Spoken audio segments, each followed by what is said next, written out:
Everyone's life. Graduation day.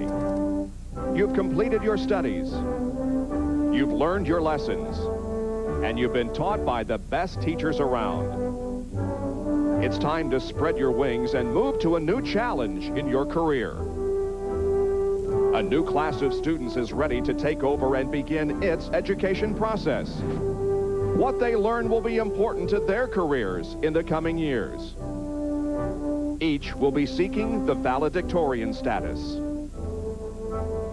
It's in with the new class and out with the graduates as another school year begins today. Coming to Daytona is a tough way to begin that school year because at the blackboard will be Professor Dale Earnhardt. He'll be trying for an unprecedented 5th win in a row. Get out your notebooks and your highlighters. The bell is ringing in another year of Busch Grand National racing.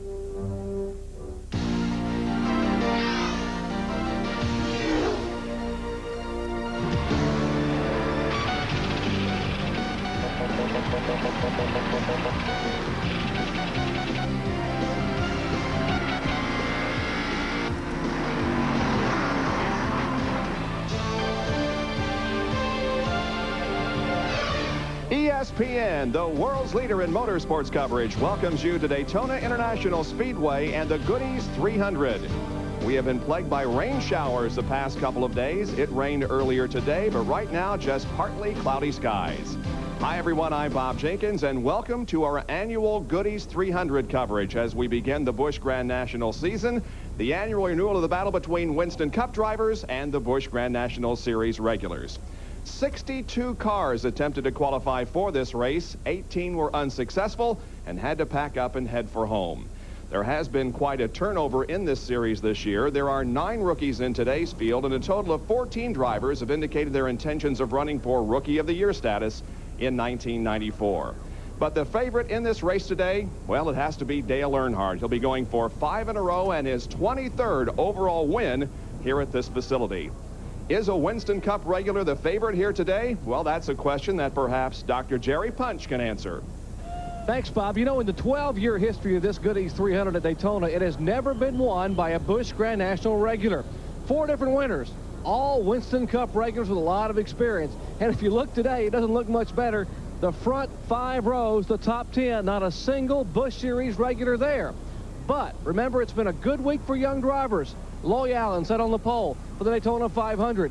And last Sunday, an up-and-coming young driver by the name of Mike Wallace won the ARCA 200. So, Benny Parsons, it's looking good for the youngsters. Jerry, I think 1994 is a great year to be involved in Busch Grand National racing because 22 of the 28 races ran in 1993 were won by either a Winston Cup regular or a Busch driver who's moved this year to the Winston Cup. I mean, it's going to be wide open for all the Busch drivers. Next year, when we come back for 1995, there'll be names like Mike Garvey, Dennis Setzer, Andy Hillenberg, Tom Peck, household names, but you never heard of them this year. You know, Bob Jenkins mentioned there's 9 rookies in the race today. There are 10 rookies, guys, because we've got a rookie. ESPN has got Kyle Petty to be a pit road reporter. He doesn't have a lot of experience. He's got a lot of hair. He's their pole sitter, Michael Walter. Well, thanks, Benny. I guess that hair joke is a payback for the breakfast of the morning. We are here with Michael Waltrip, who sat on the pole for the Busch Grand National race. It's a brand new car. They've worked on it all winter. It's a brand new season. And Michael's a brand new man. He's got married since the last time he sat in a Busch Grand National car. I know you've been running pretty good in practice, and there's a lot of tough guys out here today, though. So, and a lot of young guys like Benny was talking about. So it's going to be tough. What are you going to do, man? Well, we just hope our main goal is to get a good start and hopefully get strung out to where we can go a little while without doing much of anything other than just run some laps off.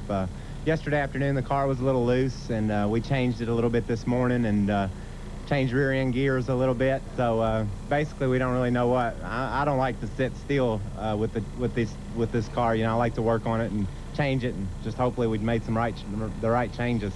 Well, you've been really, really good in the Busch cars. You've sat on the pole on numerous occasions. You've run up front. You've raced with Schrader. You've raced with Earnhardt. You've raced with Mark. All these guys that are Winston Cup guys. And like Benny said, that a lot of the guys in here are the rookies. Do you think you're going to have to, like, team up with some of the Winston Cup guys and try to get ahead of some of those other guys so you really won't have to worry about it and you can concentrate on getting your car dialed in a little bit better?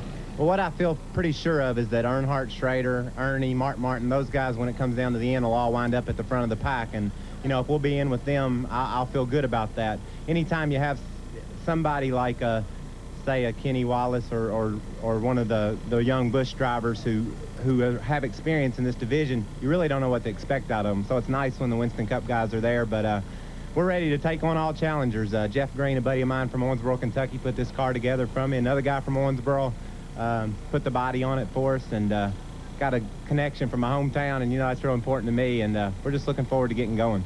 Well, that's Michael Waltrip, and he's going to try to go out here today and win this one for Pat Ryder.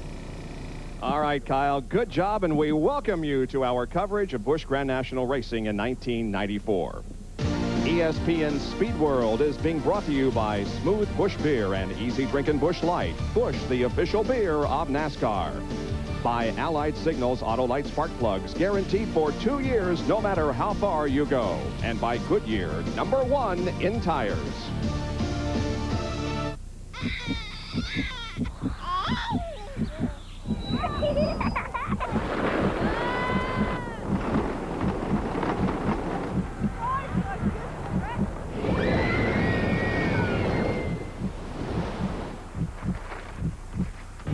Practice runs are over. The Katana 600. Oil. It's the lifeblood of your engine. That makes your oil filter your engine's most vital organ. That's why Fram keeps going the extra mile to make the best protection even better. The Fram Extra Guard oil filter.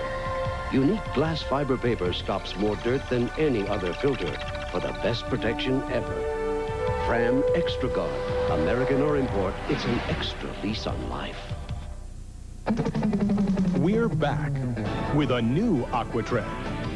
An AquaTread for performance sedans. Introducing the new Eagle AquaTread with 2 aqua channels to sweep water away and keep its tread in contact with the road. The racing-inspired performance of a Goodyear Eagle. The wet traction of an AquaTread. The new Eagle AquaTread, only from Goodyear. We say the best tires in the world have Goodyear written all over them. Sure, you've got a car. Got a dog. Even got some fun-loving friends. But have you got what it takes to be a mountain man? All it really takes are the 2 cool beers of the mountain man.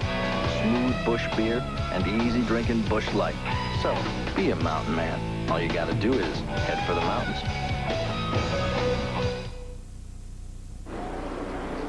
Welcome back to Daytona International Speedway and our coverage of the Busch Grand National Goodies 300. Set to go 120 laps of racing.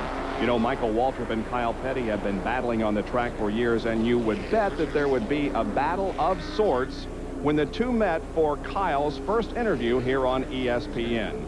This is what happened earlier today in rehearsal.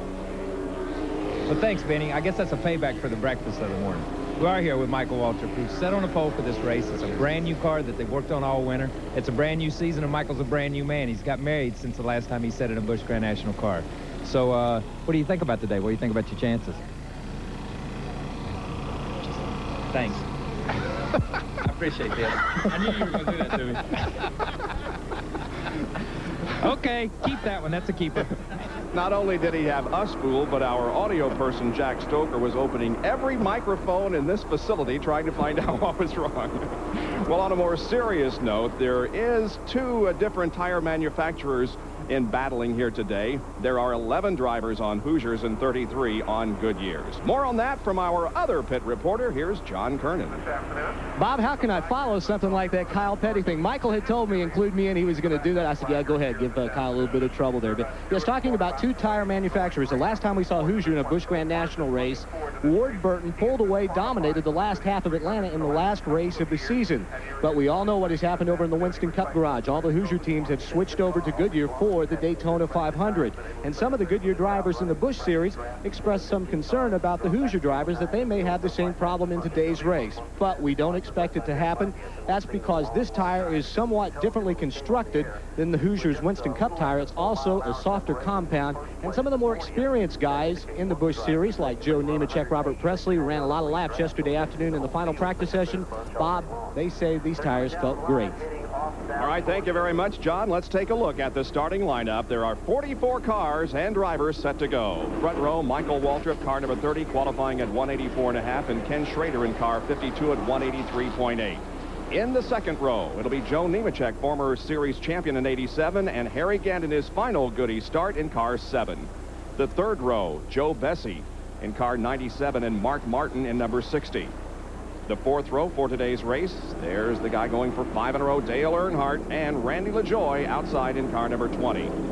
The fifth row, Bill Parsons starts in car number 29, and Kenny Wallace in car number 8. Back to row number 6. It is Mike Wallace in car number 9 and the 25 of Hermie Sadler. In row number 7, Ricky Craven in car number 2 and Mike Garvey in number 0. The 8th row consists of Dennis Setzer in 59 and Robert Presley in 99. Row number 9, it's Ernie Irvin in car 28 and Andy Hillenberg in 42. The 10th row consists of Doug Heverin in 75 and Larry Pearson in 92. Row 11, we find Randy Porter and Sterling Marlin. Row 12, Dale Jarrett and Bill Elliott, 2 Winston Cup veterans. Then Jim Bound driving his brother's car of last year on the inside of row 13 aside Terry Labonte.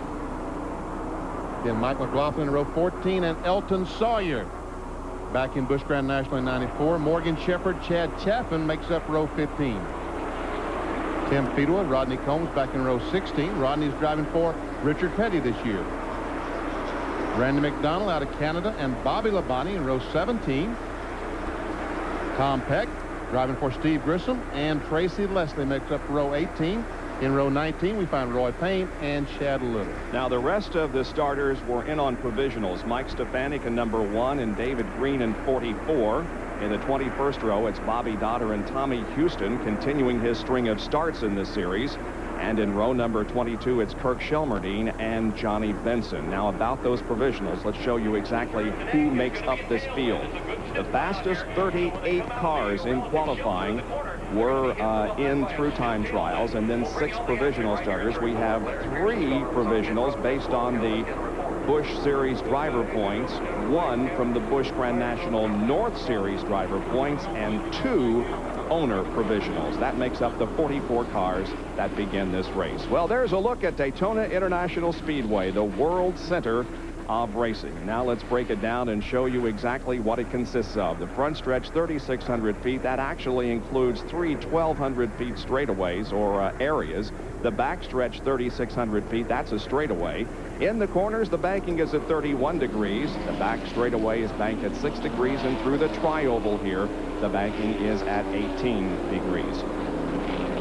The track is just a little bit damp. As I said earlier, we have had showers move through the area this morning. Didn't really soak the track. Got a little bit damp. Kyle, are there things that a driver concerns himself with at this time with the track just been rained on? Yeah, when you're getting ready to drop the green flag on a race, you're concerned about every little speck on the racetrack. And when it's rained like it does down here, it rains off and on, it blows through. It can be raining on one end of this racetrack and not on the other end of the racetrack. So that's a major concern. You barrel off into turn 1 and you don't see anything, and all of a sudden, halfway down the backstretch, your windshield starts fogging up a little bit. You know it's going to be wet when you get to 3. Any little damp spot on the racetrack can be really, really treacherous for a car and for the driver. So they're going to run some caution laps. Daytona does a tremendous job at drying this place out. The wind's blowing really strong today. So even if the racetrack is a little damp, it'll dry out really quick. Yeah, the rain shower that moved by here about 15-20 minutes ago was more like a fog that contained a little dampness. So it really didn't get the track soaking wet. It did, however, get it slightly damp. We're riding with Mark Martin, who will be carrying one of our in-car cameras in today's event, and the other in-car camera is with Sterling Marlin in car number 4. There have been some cars in and out of the pits during this caution period, or the period before we actually throw the green flag. Let's get a description from Dr. Punch. Well, Bob, 2 cars came on pit road. Mike Wallace came down to pull some tape off the grill, but the more serious car down here, Larry Pearson, has been in twice with his car number 92. Apparently, they have a miss in the engine. They changed the ignition boxes, did not cure it. He has gone back out, and he will try to catch up to the field as we are getting the green flag here at Daytona. Indeed, the green flag comes out for 120 laps of racing, and very quickly the inside row led by Michael Waltrip jumps out into the front. Ken Schrader, not a real good start as the cars head down into turns 1 and 2.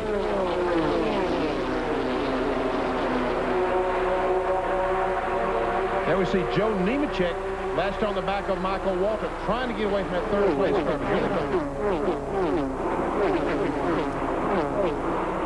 When the green flag dropped, Nemechek jumped in behind Michael Waltrip and went to second. But now we're seeing Schrader and Harry Gant move up and challenge Michael for that lead. The battle for second position. That's Harry Gant down on the inside and Schrader on the outside. Looks like Harry Gant wants to make his last run here in the Busch 300. A great one. He and Schrader side by side as they cross the line, but Michael Waltrip is your leader of lap number 1. Inside of Mark Martin's car, right behind Kenny Schrader. That's Nemechek in the 87 car on the inside. Nemechek comes up, trying to follow Harry Gant. This is our Winn-Dixie in-car camera carried by Mark. Look how close he moves in on Kenny Schrader to get a good draft down the backstretch. Now into the 31 degrees of banking once again, and Nemechek goes slightly ahead of Mark in turn 3. And Earnhardt is right behind Nemechek, trying to get by on the inside. Michael Waltrip continues the lead. This is the 5th time that he has led a Goodys 300.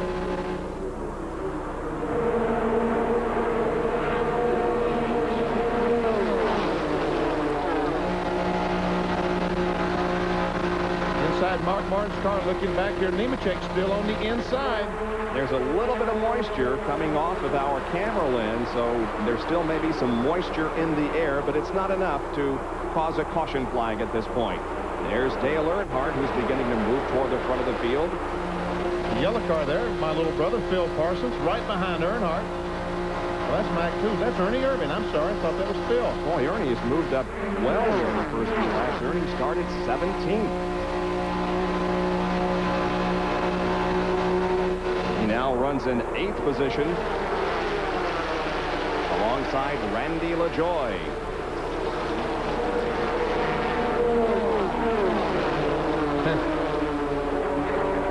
Mark Martin just can't get by. Now Earnhardt's trying to go by on the inside of Mark. Randy LaJoie in the 20 car. Ernie Irvin in the yellow 28. And Kenny Wallace in the number 8 car. While they're side-by-side racing in back of the front 3, they separate themselves a little bit from the rest of the field. Man, I tell you what, Bob, this is a great race. It always is. This is one of the best races of the entire Speed Weeks. Here's Sterling Marlin go to the inside of Phil, Benny. Yep. There we see Kenny Wallace in the black number 8, the TIC car. We might explain that Ned Jarrett, the voice that you normally hear on our telecast, will be with us later in this event, but right now he has other obligations with CBS. Of course, he's involved in the telecast of the Daytona 500 tomorrow. Look at the movement down the backstretch. These cars are running, folks, believe it or not, they're running about 190 miles an hour right there. The 3 car, 190, and 28 laps right on the back. Ernie Irvin. Meanwhile, Sterling Marlin closes up, trying to close up on the back of Ernie.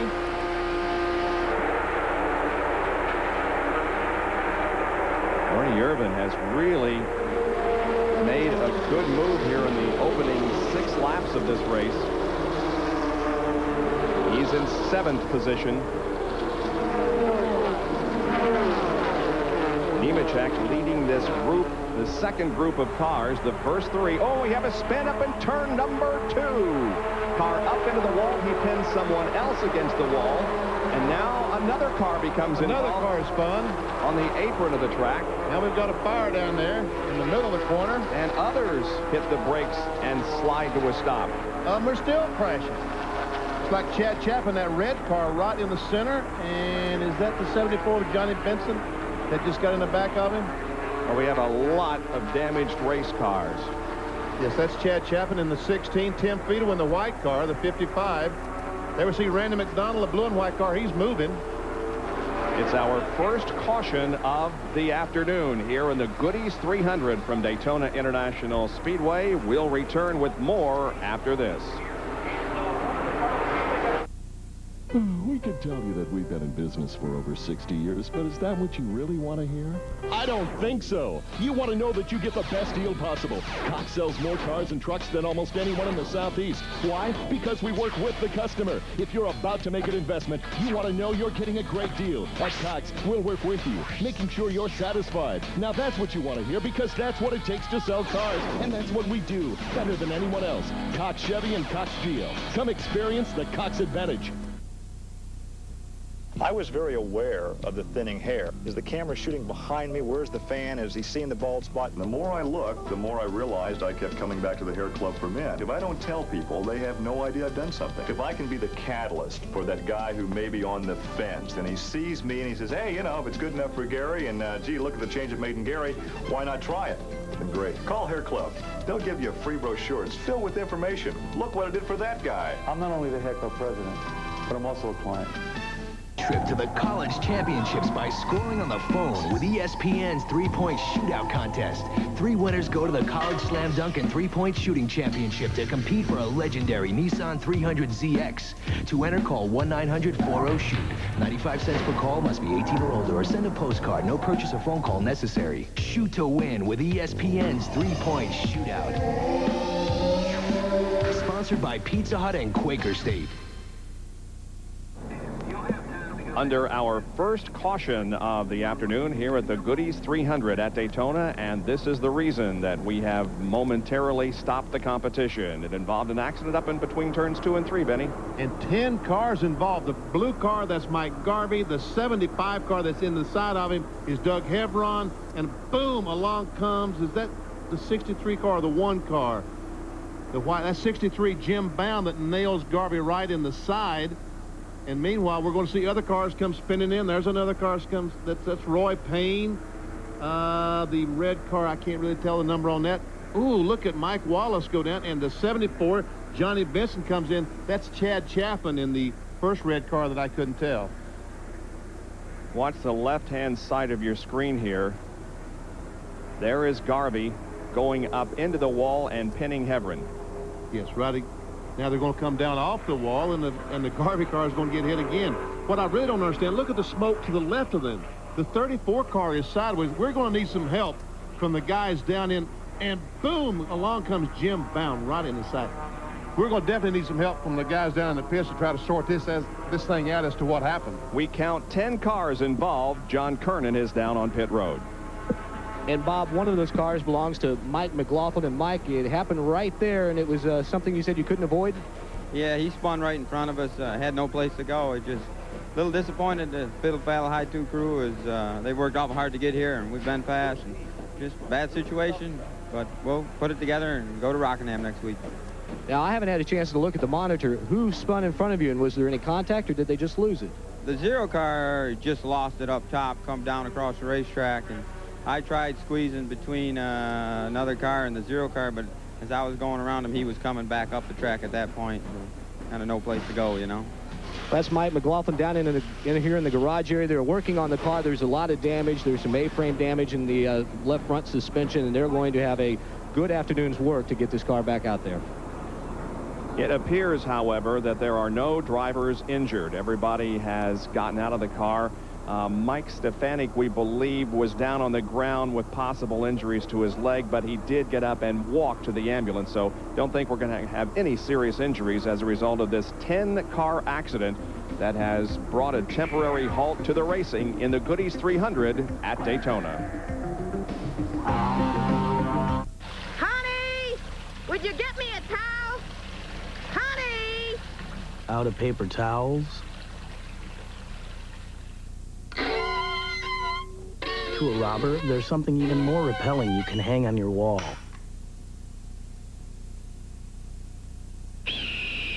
In Greek mythology, the gift of fire cost Prometheus his liver. All we're asking is $8.88. True value. Help is just around the corner.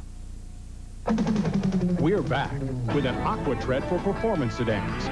Introducing the new Eagle AquaTread. 2 Aqua channels move water away for outstanding wet traction and performance. The new Eagle Aqua Tread, only from Goodyear.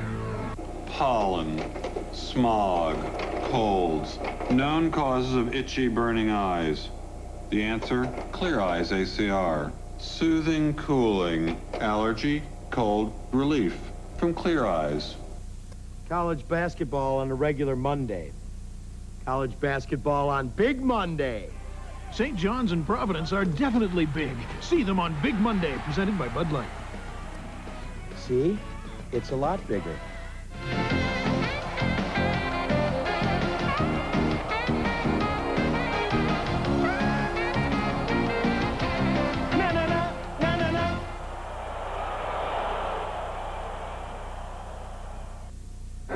At Daytona International Speedway, we're riding the pace car. You can see it pulls down on pit road, allowing the field to get the green flag and resume racing in the Goodys 300. Michael Waltrip, your leader, after our first caution of the afternoon because of a multi-car tangle in turn number 1.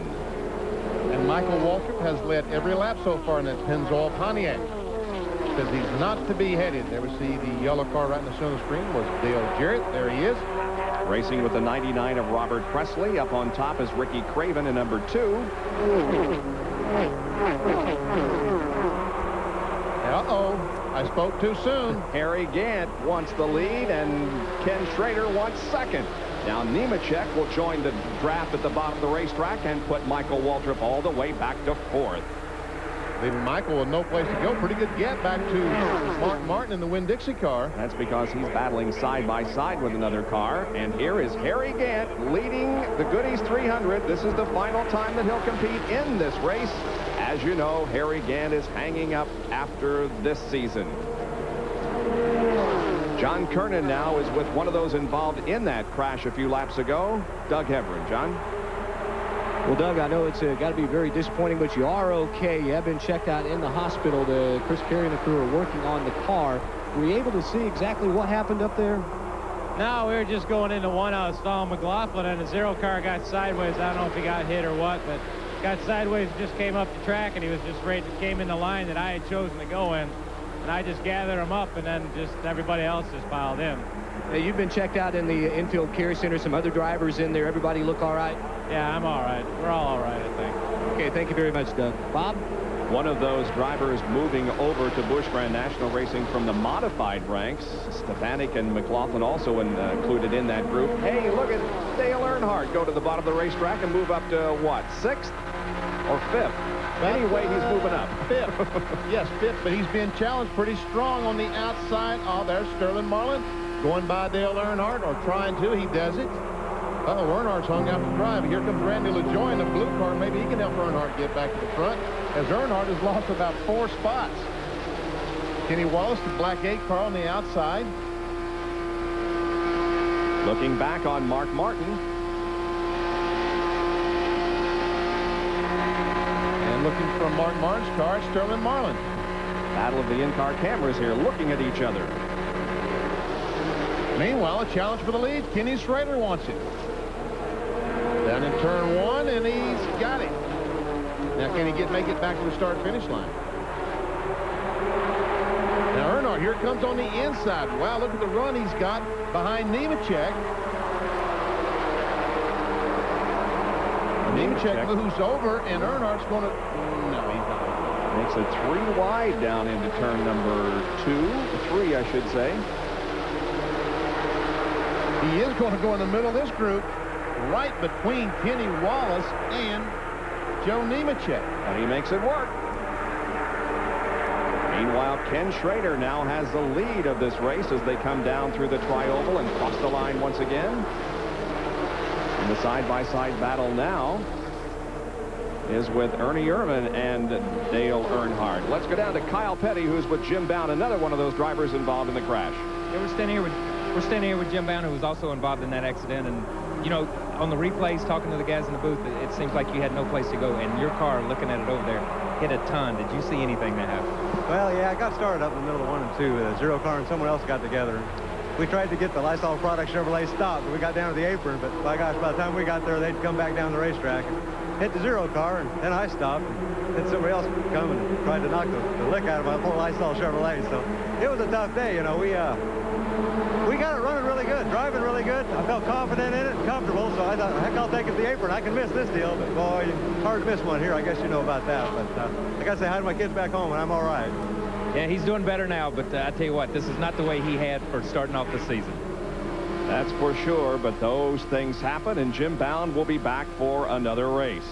We'd like to say hi to and welcome to the broadcast, Ned Jarrett. Well, hello, Bob. Hey, Ned. Good to see you. Great race going on here. Oh, man, it's great. Look at this. 3 abreast down through here. Schrader has a lead. There's a battle for second. Michael Waltrip hung up right in the middle. Mark Martin backs off just a little bit, gives him a little room. Meanwhile, Earnhardt through the Harry Gantt, that green car, was leading just a couple of laps ago. Now, what's he got? They're 2 by 2 as they come off of corner number 4 onto the tri-oval. Schrader with the lead, but here comes the 4 car of Marlin to challenge. He has come from 22nd position. He has made a good run up through the field. Through the tri-oval and into 1. Sterling has the lead. Now they're going to be 3 wide coming off of corner number 2 down the backstretch. Schrader looked like he got a little bit loose there. Probably did in the middle. It didn't have much air to lean on. We got 3 yellow cars. Last year it was black cars that were so prominent. This year we got 3 yellow cars leading the Goodys 300.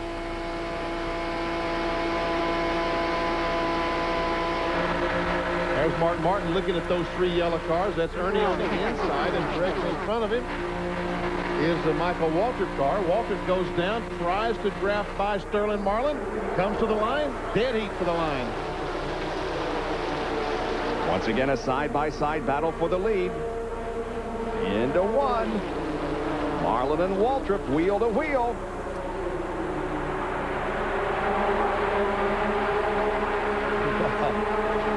Like Martin's going to help Michael Waltrip move on away there. It looks like that outside line is just pulling away. Meanwhile, is that Earnhardt in 3rd place? Sure is. Yep. He finally found the right line. He's been on the inside, couldn't go any place. Now he chose the outside and moved up to 3rd spot. The 44 car, David Green, smoking on the apron of the racetrack in turn 2. It's a Slim Jim car. The car is owned by Bobby Labonte, who's driving in this race. He might even be in that picture there someplace. We just knew where. Got to search for him.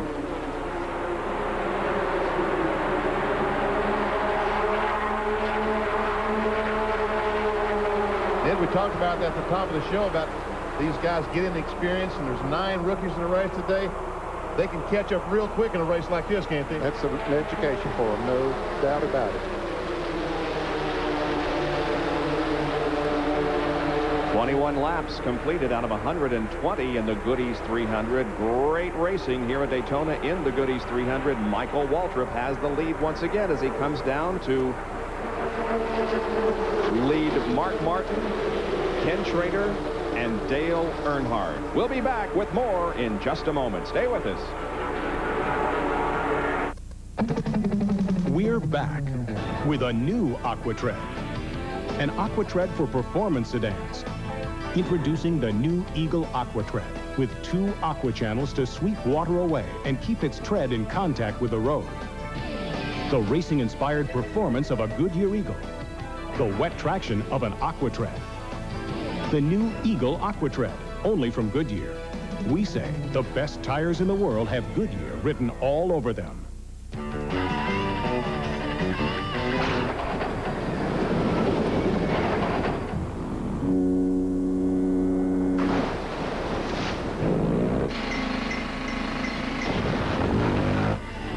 Electric Start Suzuki Dual Sport 650, 350, 250, and brand new 125. No other line has a wider range. You're in the driver's seat with ESPN's 3-point shootout contest. 3 winners go to the college championships in Charlotte to shoot for a legendary Nissan 300ZX. Watch ESPN to enter and keep your eye on the road. Sponsored by Pizza Hut and Quaker State. Welcome back to the World Center of Racing, Daytona International Speedway, as Speed Weeks 94 continues with the Goodys 300. Here they come down to complete another lap. It's Michael Waltrip in the lead, then Mark Martin, Ken Schrader, Dale Earnhardt, and Sterling Marlin. We understand the 44 car of David Green broke a rod, and he's taking it behind the wall. That's bad news. Breaking a connecting rod is bad news. That's down on the inside, and it just tears everything apart. You take that one out and use it as a boat anchor. Tough way to start the season off, too. David stayed up in the point standings all year long last year, dropped back a little bit in the last race, but had high hopes for maybe trying to win his first championship. Of course, he's not out of it yet, but this is not the way he wanted to start. John Kernan can update us on Mike Stefanik. Bob, I've just talked to Julie Stefanik, Mike's wife. She just walked out of the infield care center. Mike is still inside being administered to. Says he's feeling some soreness in his left ankle and also on the big toe on his left foot. She also said that something came through and cut the right ankle, so they'll need to put in 2 or 3 stitches. But other than that, Julie says her husband's okay. Good. Doesn't sound like anything serious. Tim Fedewa, by the way, who was one of those involved in the 10-car crash, has pulled back out onto the racetrack. There's the lead draft. Michael Waltrip pulling down to get a little air off the car he's coming up the lap.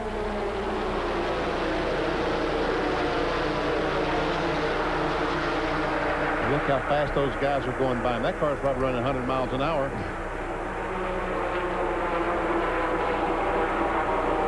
Or more. Or more, yeah. Here comes Mark Martin on the inside, tries to take the lead. He's got some help down there. See if Martin can take over the lead here. There are 14 cars in this lead draft. He does go to the front. Looks like that Ken Schrader, who's drafting with him on the bottom, will go to second. Earnhardt to third. Marlin may go to fourth here. You know, he and Michael are going to battle side by side down the racetrack. If Mark Martin can make it back to the start-finish line, some of the guys told me that he's never led a lap in the Busch race here in Daytona. Is that Mark Martin? And last year he won 7 races in that Winn-Dixie Ford. 7 of these Busch Grand National races. But didn't make the field in his own car here.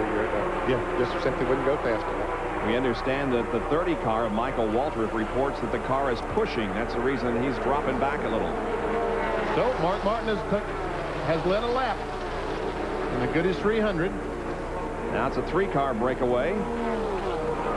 And there is Hermie Sadler, who has come into the pits. Young driver from Virginia in the Virginia is for Lovers car.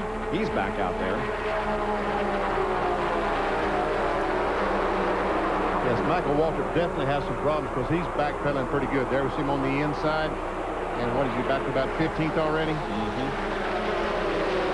Terry Labonte, the white number 14. It's Chad Little, the black and yellow car, number 23. I guess that's Harry Gann on the inside.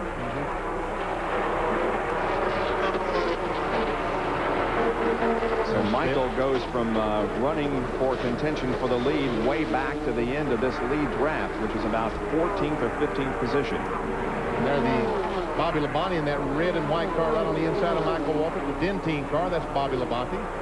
He'll be running that car about 14, 16 Busch Grand National races this year. We knew he was in that pack somewhere. Found him back there somewhere. We found him. Michael found him for us. But when Michael Waltrip started having his problem backing up, it let those front 3 cars break away from the pack. Michael, I think, just trying to hang on here now until he can make a pit stop, make an adjustment on his car. Moving to the inside of Dennis Setzer in car 59, the one that Robert Presley has driven for the last couple of years, but not anymore. Here is Martin leading Schrader and Earnhardt. And you can see that breakaway that Ned Jarrett was talking about. The biggest lead of the afternoon. Look, we got a caution flag. There's debris on the racetrack, and so the second caution of the afternoon flies. And 28, 29 laps. I would guess we'll see some pit stops, don't you, Ned? I would guess, yes. I would guess that we would see some. Especially Michael Waltrip. Yeah, right. And Sterling Marlin also had started to drop back there the last few laps. He's back there, back behind Michael Waltrip. There's the caution flag that is being displayed. We understand that Dale Earnhardt is the one that brought the debris to the attention of the NASCAR officials. and has caused the second caution of the day. Here come those running up front. Back to the caution flag. Well, they haven't taken the flag yet, so the pit road is not open. Right. Now they'll come by and pick up the pace car will pick them up, and the next time by, pit road will open up, and we'll see. We'll be back with more of our coverage of the Goodys 300 Busch Grand National Race after this. Every day, we all find a way. A promise made, a promise kept, giving it our best. Napa, we're the most complete source for auto parts, and all Napa parts are backed by a nationwide warranty program. No wonder more Americans trust Napa to keep their vehicles running. We keep America running. We keep America running. Robert, we're ready. Okay. Got it warmed up? Yeah. Before a Robert Yates engine makes it to the track, it's torture tested right here. Well, let's do it. And there's only one motor oil Yates relies on for complete protection. Haviland Formula 3. The same Haviland Formula 3 you can buy right off the shelf. 215 degrees, 8,700. That's race ready. Haviland Formula 3 motor oil from Texaco. It's running like a winner. That'll get the job done. Chili, fries, coffee. You better add on some Tums. On the house. Except these aren't Tums. Same thing. Got them all mixed up. I told you, they're all the same. Listen to me. Tums has calcium. Is this calcium? No. It uses aluminum and magnesium. So does this. This here, original Rollins, uses an aluminum salt. The only one of these that helps wipe out heartburn and gives you calcium you need is Tums. Something my body needs anyway. I like that. Insist on calcium-rich Tums. It was 1955 when H&R Block began preparing America's taxes. And throughout the decades, we've always stood behind our work, even went with you to an audit, no charge. Our prices have always been reasonable, and we've continued to grow with more experienced tax preparers than anyone. It all holds true today. The times and tax laws have changed, but one thing hasn't changed. You can still trust H&R Block. Back at Daytona International Speedway and the Busch Grand National Goodys 300. Today's overhead shots courtesy of the Goodyear Blimp Stars and Stripes from Pompano Beach, Florida. At the controls, Captain Richard Daniels from Burbank, California. A long parade of cars down pit road. Just about everybody is heading in for some service during this second caution flag. We have completed 30 laps of this event. Mark Martin, who's the leader of the race, is in. So is Ken Schrader and Dale Earnhardt. Why don't you just name the field? Be easier to tell them who's not in the race. Let's go to John Kernan down on pit road. Well, Michael Waltrip was in. We told you he's having a problem with the car pushing. They will change all 4 tires. They're also going to make a spoiler adjustment. I just saw Sterling Marlin in. You'd mentioned he was running well. They have also made a chassis adjustment in the left rear. Mark Martin heads down pit road. Left side's going on for Michael Waltrip as they're sitting. He's full of gas. On go the final lug nuts. Michael kills the car as he starts to go. Finally gets it refired and heads down pit road. Man, oh man, Michael is going to be about 25th when he gets this Pennzoil Pontiac back on the racetrack. Yeah, he lost a significant amount of track positions there. Meanwhile, the first car out of pit road was Mark Martin, wasn't it, Dan? I think so. Harry Gant remains on pit road as they're still working on the left side of that car. Now they've got it down, but Harry can't go. The car is stalled. Phil Parsons is also still in the pits. Gant's car just sitting there. Now it's rolling. He started up and seen it drive away. Tracy Leslie sitting there in the Detroit Gasket automobile. 35 car Randy Porter also among the last to Look at the water coming. Pit road. Was that gasoline or water coming out of the back of Harris' car? I guess that was gasoline coming out the back. He spilled just a little bit during a pit stop. Mannheim Auctions, sponsor on Harris' car this year. All right, so some pit stops have been completed. Before we get the green flag, we'll take another break and be right back at Daytona.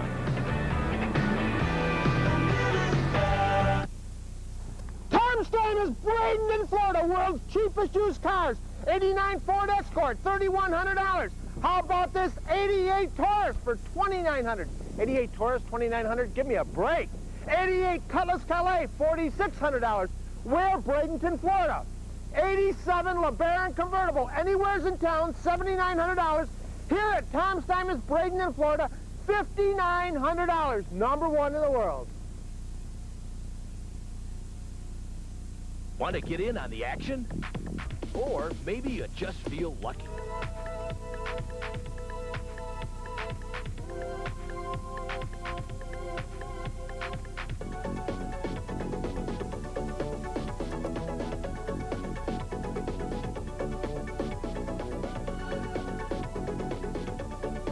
Come on, take a chance. Whether it's thoroughbred horse racing or championship greyhound racing, Sarasota Kennel Club has it all. You can bet on it.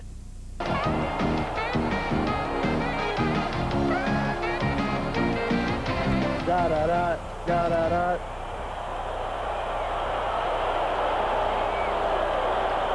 You're in the driver's seat with ESPN's three-point shootout contest. 3 winners go to the college championships in Charlotte to shoot for a legendary Nissan 300ZX. Watch ESPN to enter and keep your eye on the road. Sponsored by Pizza Hut and Quaker State. Back at Daytona, here's a pit stop summary. Mark Martin had no problems. In first, out first. Ken Schrader lost about 5. Dale Earnhardt lost several positions. Ernie That's 10, Irvin, Bob. 10. Well, 3 from 13 is 10. Irvin lost, or rather gained 1, and Randy LaJoy That's lost 14, Bob. He lost 14. Who did? Randy LaJoy lost 14. Went in 5th. Oh, that's 19th, isn't it? Okay. Michael Waltrip was a big loser during those series of pit stops. He, of course, was having a pushing problem, and really the caution was a benefit to him, but he did lose some track position. Lost a lot of track position, but he had to fix the car. Pushing is when you come off the corner, you turn the steering wheel, and the car doesn't want to turn, and it just slows the car down. It just takes all the horsepower trying to get the car off the corner. Maybe Kyle Petty, he's been driving last year and this year. It's been 5 years since I've driven, Kyle, but pushing just kills the thing off the corner, kills the horsepower, right? Especially with one of these restrictor plate motors, and even in these V6s, it seems to hurt them more than anybody else.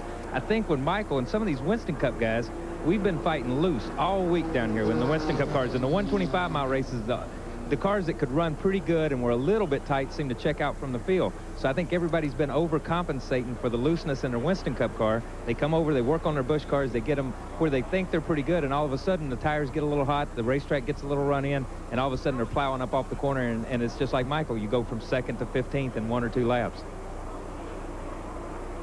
Not something that I would necessarily like to experience on the racetrack. Let's go to Jerry Punch for an update.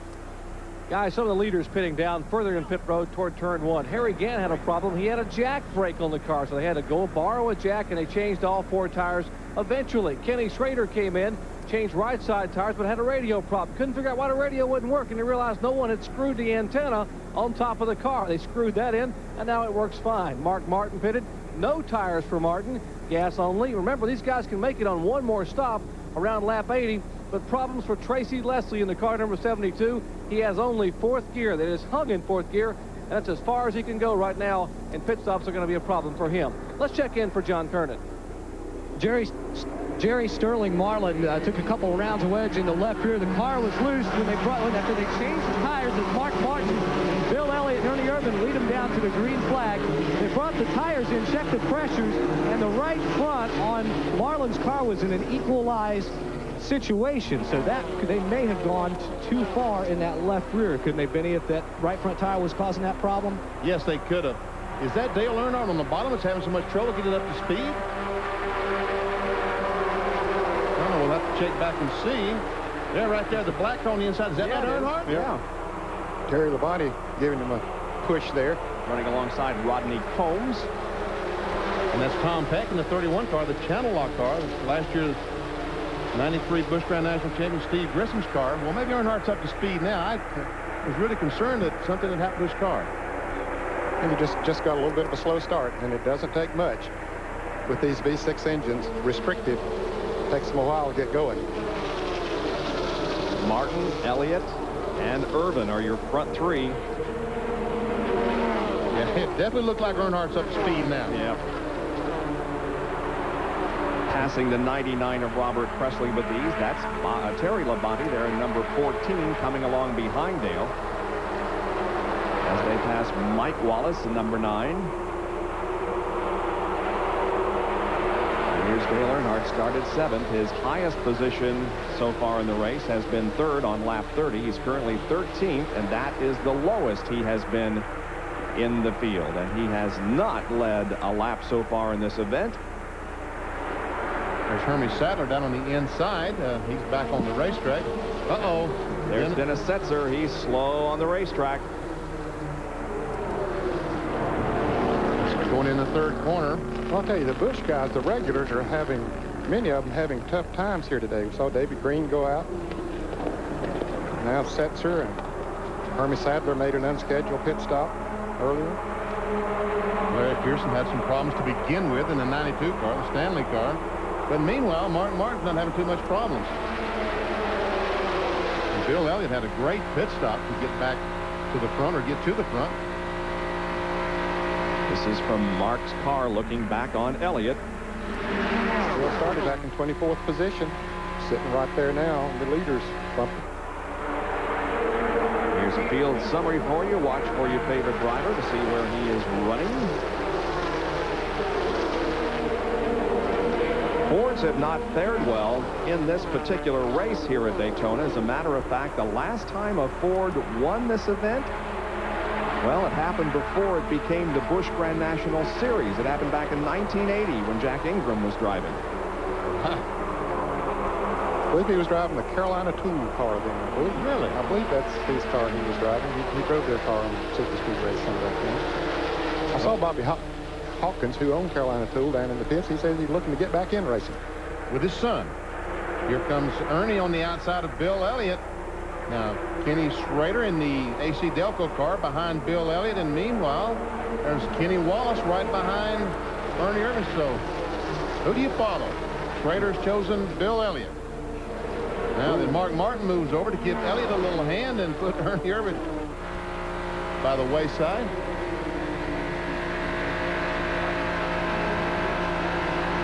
Well, we saw Dennis Setzer having a problem a minute ago. Let's go to the pits and find out what happened.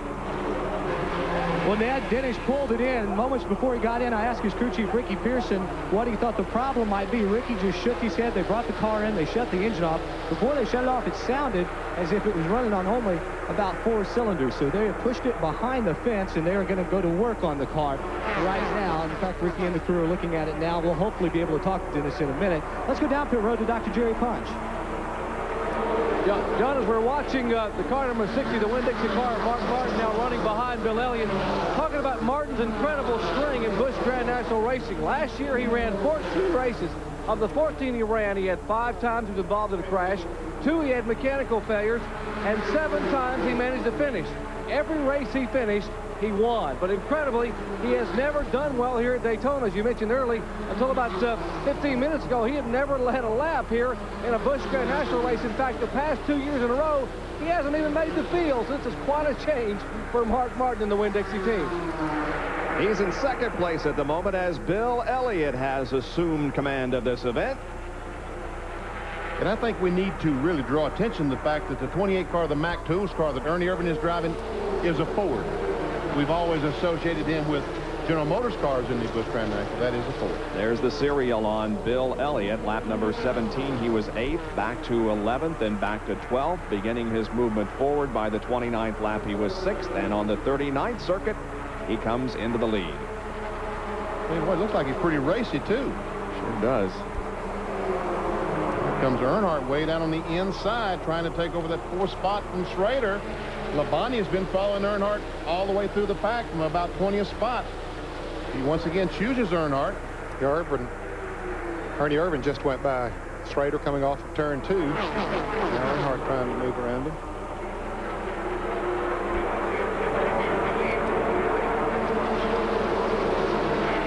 One-third of this event has been completed. That puts lap number 40 in the books. And once again, Earnhardt, along with Terry Labonte, go to the bottom side of the racetrack through turns 1 and 2. And they're going to put Kenny Schrader a couple of positions back. And Kyle Petty is standing with Dennis Setzer. Kyle? Yeah, Dennis was just pulled behind the wall here. And, you know, when you came down pit road, you didn't get up to speed on that last restart. And you came down pit road, the thing sounded like it was running on 2 cylinders. What seems to be the problem? We had something to go through the radiator for one thing there. We may have had a rocker arm kick off of that thing. Okay, they're working on the car trying to get it fixed so they can get back out there. Dennis is running for the championship this year, so that's about it from here. All right, thank you, Kyle. Mark Martin moves over trying to get a little bit of help from Ernie Irvin, but he looks up in the mirror, realizes Ernie's in big trouble. That's not the place to be, but meanwhile, Earnhardt pulls up on the outside, kind of closes the door. Mark Martin hung down on the inside with Ernie Irvin. We got some great racing going on here, but let us explain, if we can, the reference that Kyle made at the beginning of the show of that's a payback for an incident that happened during a breakfast a couple of days ago. It was at the IROC breakfast, and here was the exchange. Benny, who was MC of that breakfast, asked Kyle if he got to keep all of the IROC money from his car owner in Winston Cup, Felix Sabates. And Kyle said, I have to give it all to Felix. Benny says, well, what does Felix let you do? And Kyle says, he lets me keep my hair, and he pounds Benny on his bald head and says, I guess you had the wrong car owner. And it brought down the house. It was Kyle's quick. It was private. Yeah, it was a classic pettyism. Okay, Earnhardt has just about caught. You can see those things hanging down right. Well, we'll get back to that shot in just a little bit as Earnhardt goes for the lead. How about that? From what appeared to be a poor restart when we went back to green from our most recent caution to the lead now as Earnhardt moves side by side with Elliott into 3 on the bottom side of the racetrack. Dale Earnhardt comes to the front. Now let's see what Terry Labonte can do with Bill Elliott. Well, we talked about Mark Martin leading the Goodys 300 for the first time. Bill Elliott just got through leading the Goodys 300 for his first time. So Bill Elliott is second now, and Dale Earnhardt, who's going for his 5th consecutive win here in the Goodys 300, has the lead.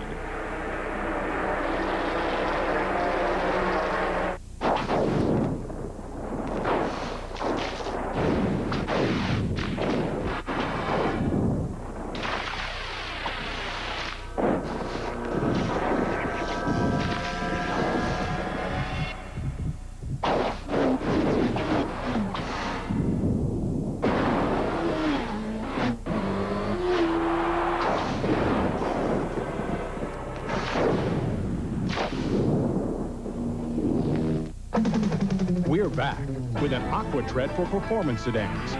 Introducing the new Eagle AquaTread. 2 aqua channels move water away for outstanding wet traction and performance. The new Eagle AquaTread, only from Goodyear. Observe dry eyes, red eyes, symptoms for which science created Clear Eyes. Unlike the other leading eye drop, Clear Eyes removes redness and as an ingredient to moisturize. The difference is clear. Clear Eyes. A ranger uses a forest map. A devil uses a pitchfork. Hockey. Use it or lose it. The New York Rangers versus the New Jersey Devils. Thursday at 7:30. NHL on ESPN2. Top Rank Boxing. Former heavyweight champion Tommy the Duke Morrison makes his return to the ring, and he's ready to rumble. Top Rank Boxing, tomorrow at 8 Eastern, only on ESPN. ESPN Speed World coverage of the Busch Grand National Goodys 300 from Daytona International Speedway. It is Dale Earnhardt who leads this event with Bill Elliott running in 2nd position. In 3rd is Terry Labonte. 4th is Mark Martin, then Ken Schrader and Ernie Irvin. Riding along with Mark Martin.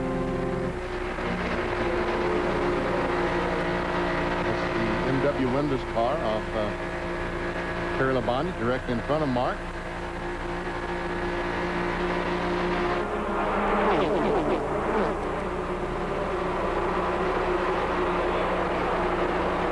Now, I was going to tell you just a little bit ago, Bob, when you look out the rear window, see that thing dangling in the back of Mark Martin's car? Yep. That's the strap that holds the the roof flaps. Oh. You know, the deal when the car turns backwards, the flaps come up. That's the thing will not let them fly over. That keeps them at that level. That's a washer on the very bottom of that cable. It goes up and stops, and that allows the flaps to stand straight up.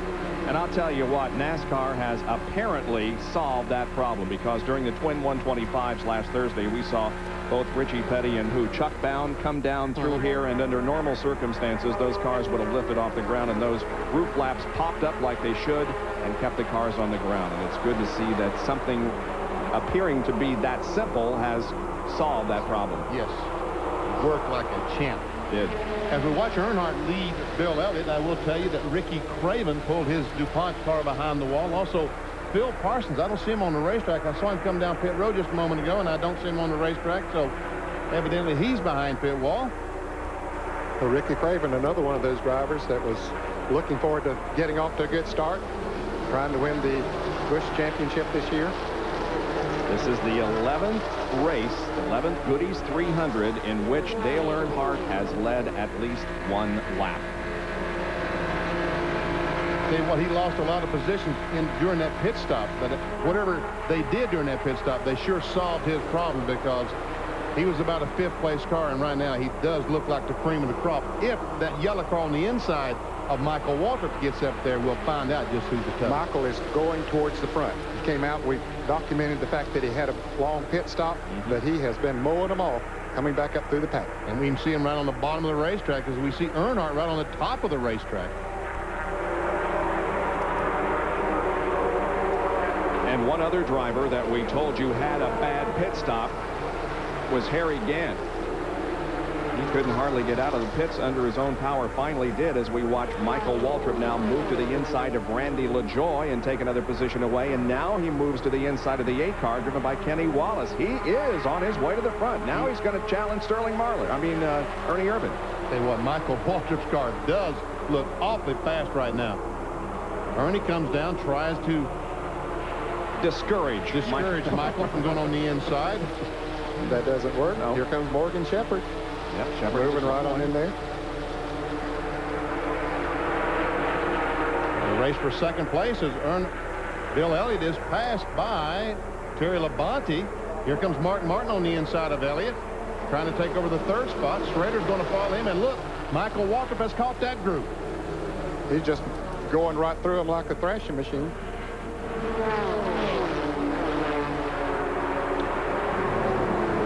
Where is Phil Parsons? Benny asks. Unfortunately, he's with Dr. Punch.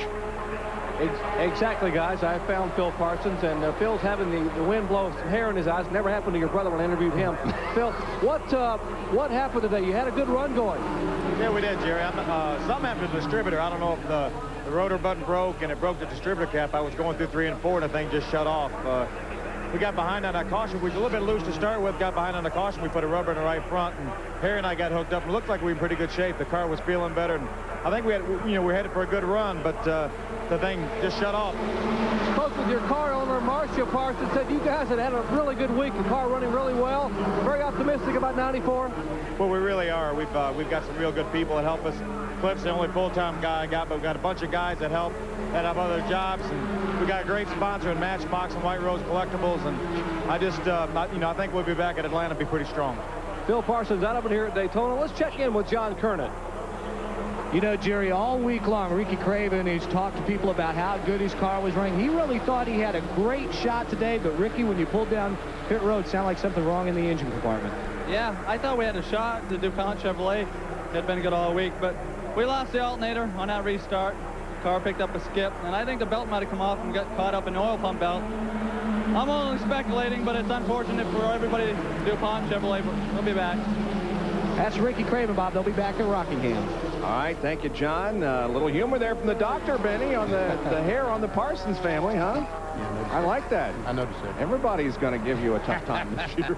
And while all that was going on, I'm sure the fans saw that yellow car just go right on through that pack and take the lead. That's Michael Waltrip. Tell you what, I think that just told the rest of the crews that they better pay attention to make some adjustments like Michael Waltrip did, because his car, whatever they did on it, is just so strong.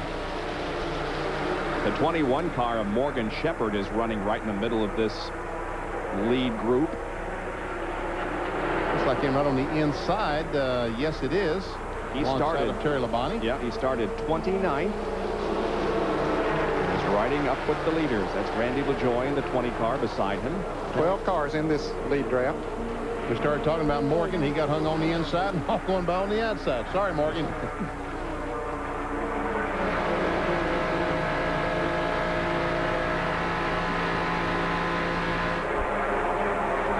comes Mark Martin trying to look on the inside of Michael Waltrip. In the meantime, Ernie Irvin tries to go on the inside. Mark says, Ernie, don't do that.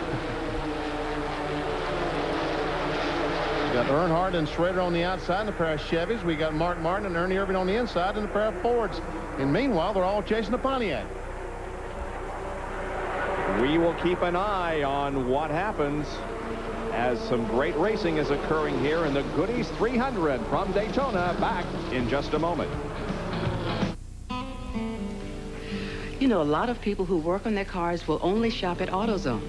They depend on us for the best quality parts and low prices every day. They come in, get what they need, and then get back to work. Because you see, they believe if you want the job done right, you do it yourself. Well, at AutoZone, we couldn't agree more. Because when you take the time and the effort to work on your car yourself, you ought to be choosy about where you shop. We just thank you for choosing AutoZone. Robert, we're ready. Okay. Got it warmed up? Yeah. Before a Robert Yates engine makes it to the track, it's torture tested right here. Well, let's do it. And there's only one motor oil Yates relies on for complete protection. Haviland Formula 3. The same Haviland Formula 3 you can buy right off the shelf. 215 degrees, 8,700. That's race ready.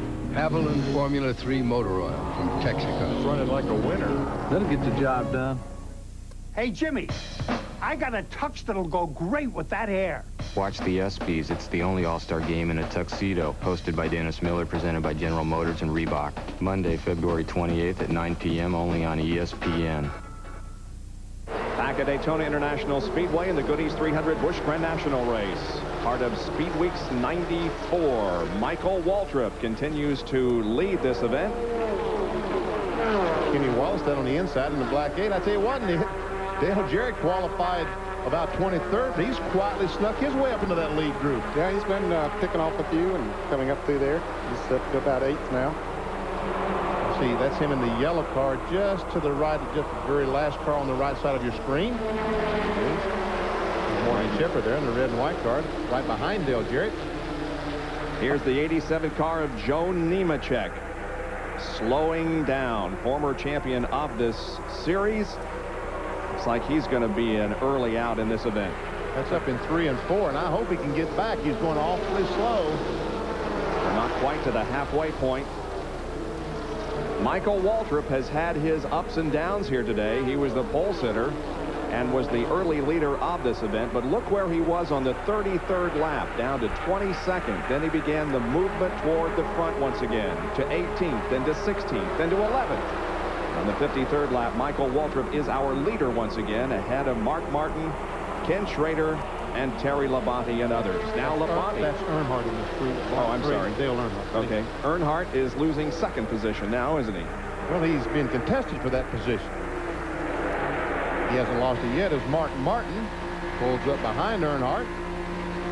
And let's see. Terry Labonte had a notion to try to go between them, but said there's not quite that much room in there. It's about a dead heat that time for the position. Meanwhile, Randy LaJoy doing a great job. That blue car right behind all him, the Fina Loop car, Randy LaJoy. Yeah, he's found him a groove up on the outside and has just moved around several cars in the last 2 or 3 laps. Now Schrader will challenge Waltrip for the lead. Wow, where did that come from? He got a good run off of turn 2 down on the inside and just moved right up beside him. And oh man, he was contested. I thought he was having trouble passing Earnhardt. Well, now he is having trouble passing Michael.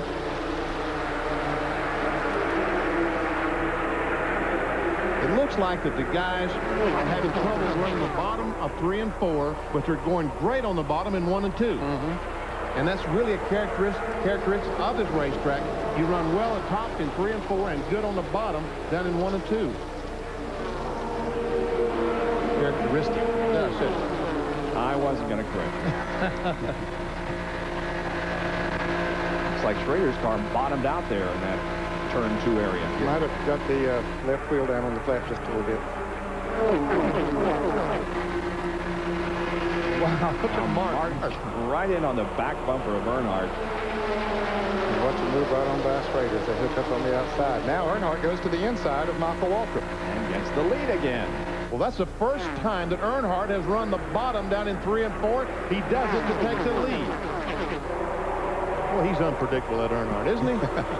Now it's Earnhardt, Martin, Waltrip, LaJoie, and Schrader. Randy LaJoie with a good run there in that 4th car back, the Finalude car, number 20. He is having a great run.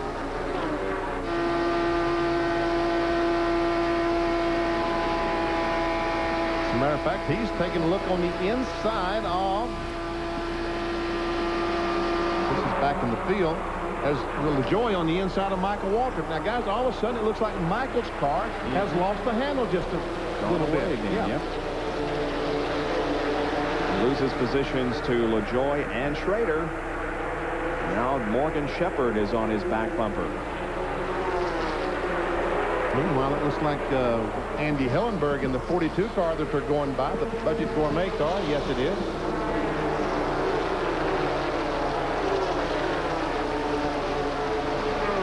Oh, they're saying that now he's loose. He was pushing the last time. They adjusted and evidently went a little bit too far. Now Michael has complained to the crew that he's loose. Now, we mentioned, John Kernan told us about the Hoosiers and the Goodyears in this event. At this point, near the halfway mark, the highest running Hoosier tire, 17th position. That would be the 99 of Robert Presley.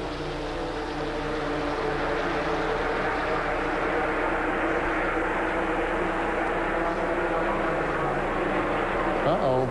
I just got a report that maybe Ernie Irvin's rearview mirror has fallen off. Oh. Now, how would you like, folks, to be behind somebody that doesn't have a rearview mirror running 200 miles an hour? What, do you have to turn around and see who's behind you every lap? Would you do that? Jeff Gordon told me the other night that back when I drove, they had bench seats. You could do that.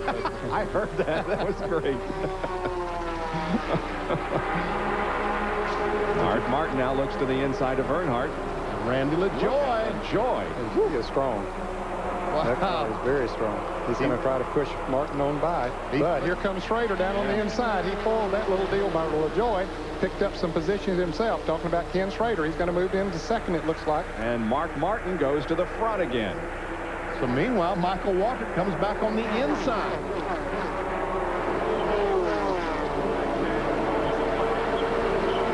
So evidently Michael has changed his line around the racetrack to accommodate that loose car, because now he's marching back towards the front.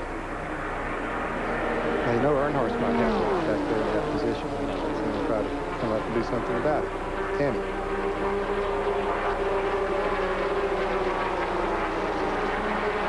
Right down on the bottom of the racetrack in turn 2 down the backstretch, pulling alongside Schrader. The outside line had a good run off of turn 2. Kenny and Michael both able to keep Earnhardt back. There's Schrader goes by on the outside to take the lead. And you see Michael Waltrip slip up there in front of Randy LaJoie. He was going to try to go with Schrader, but couldn't quite get far enough up there, and now Mark Martin has moved in behind Schrader.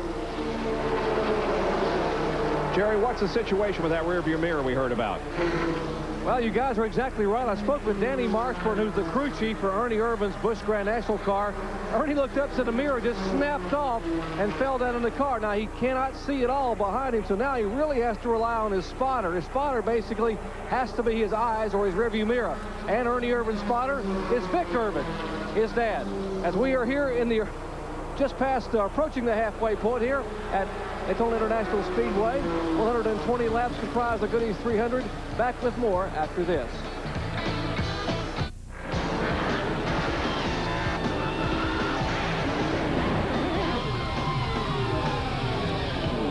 If you want to know why most NASCAR teams use a Sears Die-Hard battery, just ask a guy who didn't use a Die-Hard. Die-Hard, the official battery of NASCAR. For more power when you need it most. Research has shown that if you keep an animal in a small space for an extended period of time, he will become an animal. But put him in a big room with comfortable furniture, full kitchen, and a home-like atmosphere, and he'll become almost human. Something to consider on your next extended business trip. Residence Inn by Marriott. The next best thing to home.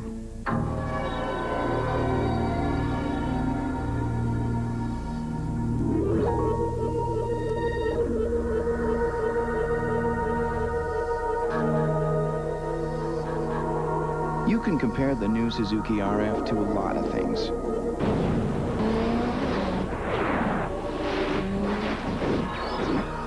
Another motorcycle isn't one of them.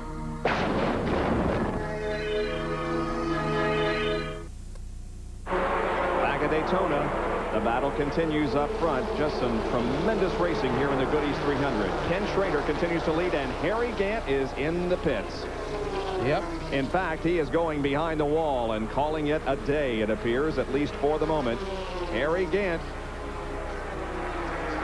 I would guess that Harry would leave it behind the wall because he's not racing for the championship in Busch Grand National, so there's no point in keeping up those points.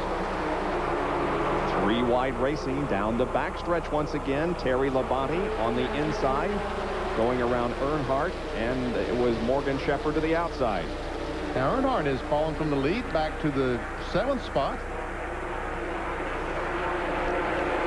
Gary Punch, what's happening with Earnhardt?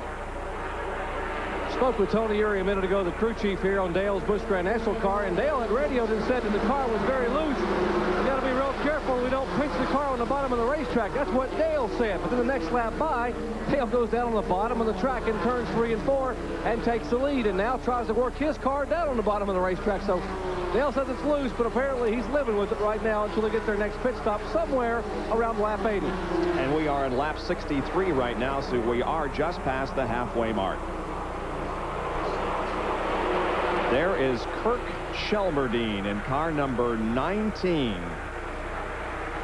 He, of course, the former crew chief for Dale Earnhardt. Spent many years in the Winston Cup ranks as a crew chief. Look now, there. How about that? He's coming up on the lead draft. He is. He's picked up that lead draft and coming right up on it. 17th. Well, I am really impressed, Kirk. That is terrific. Wouldn't it be great if he could catch his former boss or driver, Dale Earnhardt, and draft on him? Say, okay, Dale, now you've told me all about this. Let me just see it in person. Kirk ran, of course, extremely well in the ARCA race that we televised from here a week ago. And we talked then about how this guy is indeed a racer. Earnhardt takes over that 5th spot from Michael Waltrip. Meanwhile, it's Schrader, Mark Martin, Terry Labonte, Randy LaJoie. And Kyle is with Harry Gant. Kyle? Well, I'm here with my motorcycle buddy, Harry Gant. We rode across country last year, but you ran really good at the beginning of the race. You run up there in the front, you led the race, you diced it out. Then you had a jack brake on that pit stop, and it got you caught in the back, and you never got caught up. What ended up happening? Oh, the car was the Mannheim auction Chevrolet here. Boy, it really ran super on the start, but I got a smell of some bearings, oil hot, going out early. And, you know, I tried to dice around and drop back and try to get a little more air before that caution came out. And when the caution came out, the jack broke and we got behind, and it just seemed like it wasn't going like it ought to. And they started calling my times down, and it was progressively getting slower, and it knocked the bearing out. Well, that's it from Harry. I tell you what, it's going to give him a little bit more time to ride his motorcycle this afternoon anyhow. You know, we talked about the Grand National guys and how they have not ever won this race since it's been a Busch Grand National Series, and the only Busch Grand National regular in the top 20, the top 10 right now, is Randy LaJoie. There's Shelmerdine again. He seemed to have caught that group. That's Rodney Combs right directly in front of him, driving the King's car. Richard Petty, the French's mustard car, going to campaign the entire circuit this year in the Busch Series. John Kernan has a report on Kirk Shelmerdine. Well, you know, Bob, talking with Kirk Shelmerdine and his crew, this is the team that Tom Peck drove for last year and years before. Kirk is coming in. Not only, you mentioned he's a professional driver, he's also a crew chief. He can help that team in setting up the car. This morning, they decided to go with a little bit softer spring in the right front of the car. They also put a full rubber in that spring so they could pull it out. Kirk's idea. I asked Butch Enders, the crew chief on that team, exactly how good it was to be working with someone with Kirk who could also drive a car and knew how to set one up. He says, oh boy, it makes my job really easy. All he's got to do is make the hotel reservations now and they'll be all set. Well, the first 8 cars have broken away a little bit now. Sterling Marlin running in 9th place, a little bit behind the front 8 there. You can see a gap back to his yellow car. And then Terry Labonte is trying to get second position from Mark Martin, and Dale Earnhardt will make it 3 abreast going into 3. Well, he'd already passed Labonte going into 3, so it wasn't as bad as we thought it was going to be. Yeah, I think Terry backed off just a little bit there. We don't need to have that kind of a scramble here at this point of the race. And Earnhardt has moved up to the 3rd spot. Behind Mark Martin and Ken Schrader. See Ernie Irvin and Michael up on the inside, and LaJoie pulls up on the back bumper of Earnhardt. Now we see Sterling Marlin has caught that pack back, so now there are 9 cars in the lead draft. Well, there's a little bit of separation between the first 4 and the rest. They've separated here just the last couple of laps. Yeah. I think those guys will get in line. They'll be able to catch that lead group, but no one wants to get in line. You're not going to get in front of me, he said. This is from Sterling Marlin's car. That's Morgan Shepherd on the right. And up ahead is Terry Labonte.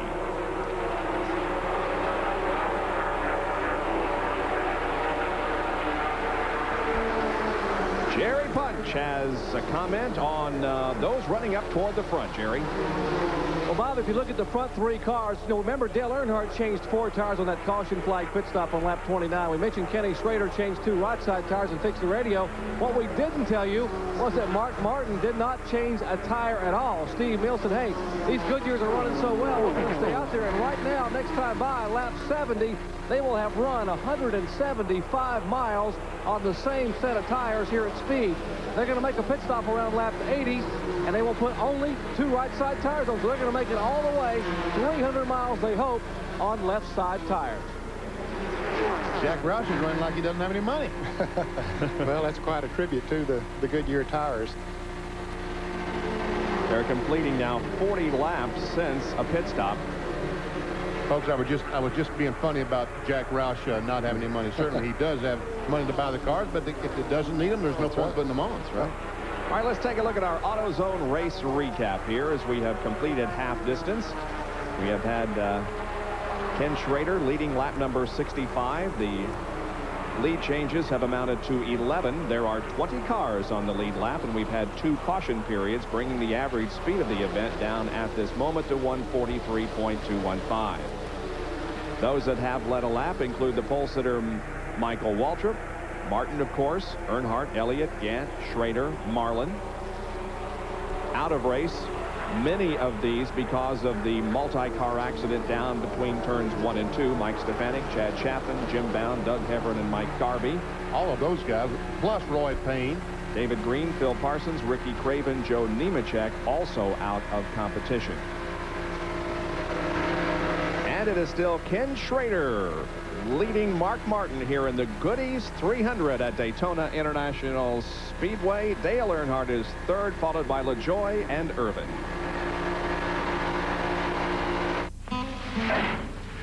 Well, the battery's good, and the starter's brand new, so I figure it's got to be the alternator, right?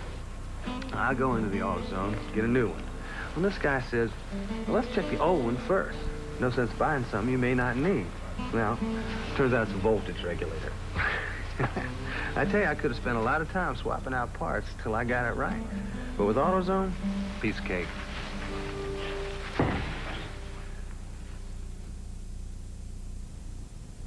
Think you can't afford a new Jeep Cherokee? Think again, because this week, they're not $24,000, not even $19,000, but loaded for this incredibly low price. With a 4-liter 6-cylinder engine, automatic, power steering, power brakes, an AM/FM stereo, and air at no extra charge. So think of the fun, think of the savings, but think fast, because it's only for a limited time. See your Florida Jeep and Eagle dealer. I really like this car. If I were to buy this, how much would you give me for my car? See, as a trade-in, we could give you $500. You must be kidding. This car's a classic. I'm afraid that's the best we can do. At the Graham family dealerships, you'll get what you want for your trade, or we'll pay for your classified advertising whether you buy from us or not. There are car dealers. Flip 'em. Ma'am, the boss says to give you an extra 1,000. And there's the Graham family dealerships, your good friend dealers. Cars compete for the top prize at the IntelliNet Challenge. Final round action tomorrow at 6 Eastern, only on ESPN. College basketball on a regular Monday. College basketball on Big Monday. St. John's and Providence are definitely big. See them on Big Monday, presented by Bud Light. See? It's a lot bigger. Back at the Daytona International Speedway, our Speedwell coverage today, the Busch Grand National Goodys 300, watching from the blimp. Yeah, and our thanks for today's overhead coverage to Captain Daniels and the crew of the Goodyear Blimp Stars and Stripes, headquartered in Pompano Beach, Florida. What a great perspective they have of what's going on below, down on the 2.5-mile Daytona International Speedway. I had an offer to ride in the blimp this week. You did? Family Channel blimp. Why, you weigh too much? Is that why you didn't? Man, I'm terrified of heights. I said no. I'll tell you what. As we show you a field summary, nothing against blimps, but I rode in one many years ago, and I didn't particularly enjoy it. And I like airplanes and helicopters and all that kind of thing, but didn't find the blimp to my liking. Then I made the right decision. Yeah, I think you did. As we see Tom Peck back in 20th spot. Now all these cars are lapped down. Bobby Dotter, Porter, Sadler, McDonald, and Elton Sawyer. Andy Hillenberg is 3 down. Got some problems, and all these guys out of the field, out of the race.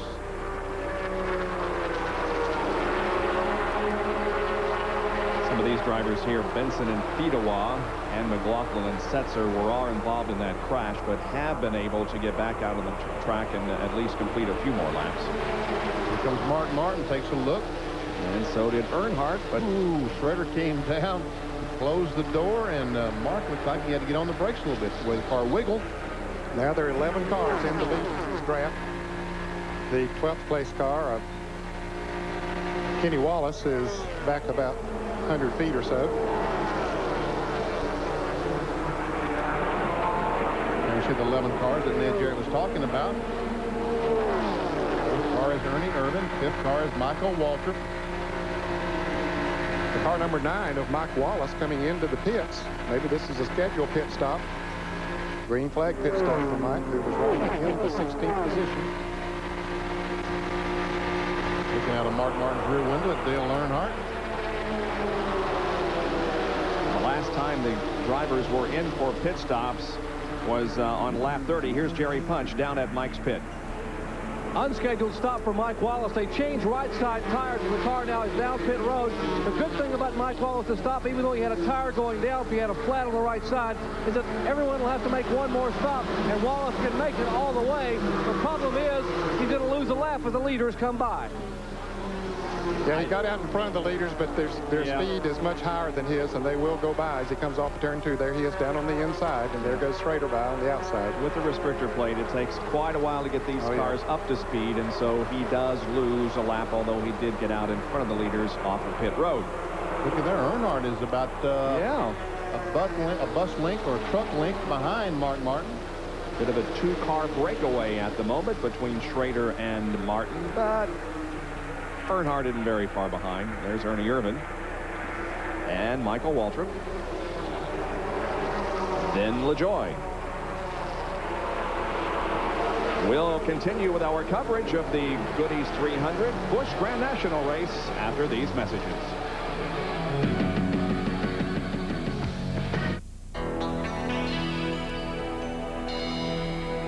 Fuel.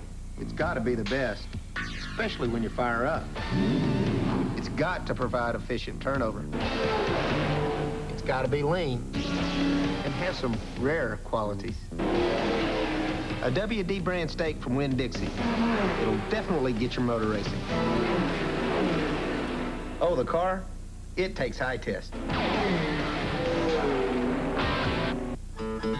You want to know the secret to choosing a motor oil? You wait till the sun goes down. You take a ride to your local garage and then get a real close look at what the mechanic puts into his own car. Fact is, more top mechanics in America choose Valvoline over any other brand. Valvoline can help keep cars on the road for 100, 200, 300,000 miles and more. So before you buy a motor oil for your car, know the one more top mechanics put into theirs. People who know use Valvoline. A Bruin lives in the forest. A ranger works in the forest. Unfortunately, goals don't grow on trees. The Boston Bruins versus the New York Rangers, Wednesday at 7:30, NHL on ESPN2. And action. You know, Buffalo's pretty famous for its wings, but, you know, we got some pretty good centers, too, eh? Hey? You like the A? Now let's do it again. Welcome back to Daytona. As the racing continues, only 2 caution flags so far today. The fewest cautions, 3 in 1984. We hope we can set a new record here today, and we do anticipate some pit stops here very, very shortly. There is Dale Earnhardt moving to the low side of Mark Martin, trying to take over second position. That's Ken Schrader out in the lead. Ernie Irvin and Michael Waltrip are right behind Earnhardt as they come off of corner number 4 and down through the tri-oval. And they've all ganged up on Mark Martin. Looks like they're going to send him back to about 11th spot unless he can get in someplace. Morgan Shepherd peeled off and went into the pits in his cheerline car. So he was in that lead draft. He comes in for a scheduled pit stop. There is Morgan Shepherd. He was running in 8th place. Change of right side tires. Cleaned the windshield and be sure to get it full of fuel. There's the Wood brothers, his Winston Cup crew, changing the tires. Well, we're going to see a lot of pit stop activity here in the next few moments. Jerry, what's the strategy being thought about down there? Bob, as we know, with the plates on the motors here, you have to have a drafting partner. Earnhardt has radioed to his crew and told Tony Eury, guys, get the tires up, get on the wall. When Schrader makes a move, we're all going to follow him. Everyone's going to come at one time. So as they get ready to make their pit stop, they're probably only a lap or 2 away, and they will probably only take 2 right side tires. Let's check in further up pit road with John Kernan. Jerry, I'm in Michael Waltrip's pit. He and Sterling Marlin are pitted right next to each other on pit road, and consequently right now they're running almost nose to tail. They will plan to pit in about 2 laps. What they're talking about is possibly taking on 4 tires. So it could be very interesting to see how these round of pit stops all shake out with either 2 or 4 tire changes. Should be seeing those very soon here. Say one thing, they better make some great 4-tire stops. Otherwise, they're going to be in trouble. Yep. Even though they might be able to run faster on 4 tires, there's 97 in the pits. Joe Bessie, they are holding him. Now they release him. Probably too fast down pit road, maybe coming in. Tough break for him. But what I started to say, with 4 tires, you probably can run a little bit faster, but that extra time that you take depends on who you get with back there. You might not ever be able to make it up. By the way, Joe Bessie did not start the car that he qualified. He was involved in a crash after qualifying, and he's driving today the car that was brought here and attempted to be qualified for the race by Rich Nickel. Now, Morgan Shepherd made a great pit stop, but the Wood brothers got him out in a hurry. He stayed in the lead lap. He's about 500 yards in front of the leaders, but he's back up to speed now, so he's probably going to stay out there ahead of them until they have to make their pit stop. Uh-oh, Schrader's coming in. Our leader is coming in this time. Michael Waltrip's going to follow him right down pit road. Earnhardt. Oh, there's a spin. Oh, car in the wall. It looks like Bobby Labonte. Yes, it is. Yes, it's the 33 car of Bobby Labonte, the Dentine Pontiac. Now, in the meantime, Earnhardt and Randy LaJoie has continued on down pit road. Are they going to stop or are they going to go on down pit road? They probably will stop and be the leaders when this deal is over. Jerry Potts, coming to you. And they are pitting nose to tail. Benny Parsons, Dale Earnhardt's Goodwin Chevrolet, the Fina Loop Chevrolet of Dick Moroso, Randy LaJoie, the driver. Right side tires on Earnhardt. They bumped the rear spoiler up. Earnhardt is complaining of the car being loose. They changed right side tires. He's revving it up. And now Earnhardt is waiting for Randy LaJoie, who is now going to change left side tires. They were hoping that LaJoie would come out behind him, but now LaJoie's team, Bob Johnson, the crew chief, electing to change all 4 tires on the Fina Loop Chevrolet. LaJoie is rolling again. Meanwhile, we look down toward turn number 4 and see Labonte's car stopped down there. This caution coming out on lap number 81. We also see the roof flaps on that car up so as to indicate that they worked when the car got sideways and kept it on the ground. But it is our third caution period of the afternoon. And let's take a look at it in replay. I have a feeling that this might have been caused when Schrader decided to come in and the others behind him jumped on the brakes and decided to follow him in. We will perhaps get a confirmation of that as we take a look at it. There we see all the cars coming down pit road, and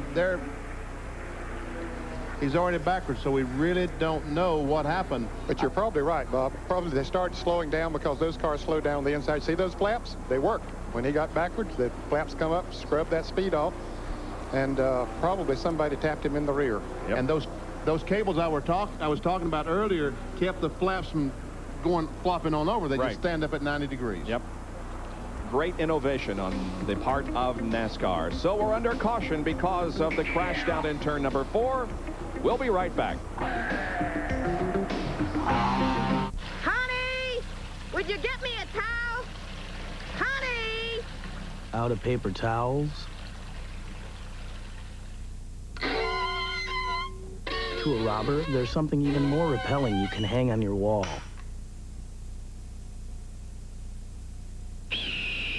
In Greek mythology, the gift of fire cost Prometheus his liver.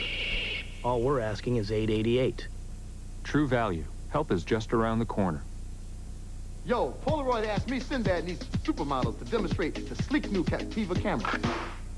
Ready? We got a streamlined design. Hey! Come on, honey, work it. Totally nice. You can shoot like crazy. You can do it. Because it holds the pictures inside the camera's special pocket till you take them out and put them in your pocket. My pocket. The new Polaroid Captiva. I could have been a model, couldn't I? Top Rank Boxing. Former heavyweight champion Tommy the Duke Morrison makes his return to the ring, and he's ready to rumble. Top Rank Boxing, tomorrow at 8 Eastern, only on ESPN. Welcome back to ESPN Speed World coverage of the Busch Grand National Goodies 300 from Daytona International Speedway. Here's a replay of the reason we are under caution. Watch the top right of your screen for Bobby Labonte to come sliding through. All these guys are coming down pit road. There we see the 19th car, and he looks like he's sideways. Yeah, he does. Shelmerdine looks like he's a little bit sideways. But look what he does. He steps on the gas. He passes several cars. In fact, he passed about the entire pack, and Kirk Shelmerdine, as a result of that, ended up in 4th position. Now he is coming into the pit area. But Kirk Shelmerdine really pulled off a nice move there. He is a crew chief turned race driver and is the focus this week of our Sears Die Hard driver profile. Kirk spent 13 years as a Winston Cup crew chief, including 8 with Dale Earnhardt, and his experience in that area, without question, has helped him in his driving career. We talk with Kirk. I think that's what's gotten me by with my racing so far is knowing about the cars as much as I do. Experience-wise, I'm really short as a driver. As far as miles or laps or whatever, I'm probably the lowest guy on the totem pole there. But experience with the equipment and the cars and all the other things that have to do with that, I'm probably near the top of the list there. As a team here, we want to have a better season than we have had in the past, and I think their performance has, in other years, has not really shown their potential. And if we can come out of '94 looking back and say, well, this has been a better year than previous years was, and have 3 or 4 things to look on as accomplishments, that's really all we're asking. Kirk Shelmerdine, and he is going to have a good restart position here when we go back to racing in hopefully just a few more laps. We are under caution because of an accident down in turn number 4 involving Bobby Labonte. He's okay, and we should be back to racing momentarily at Daytona International Speedway.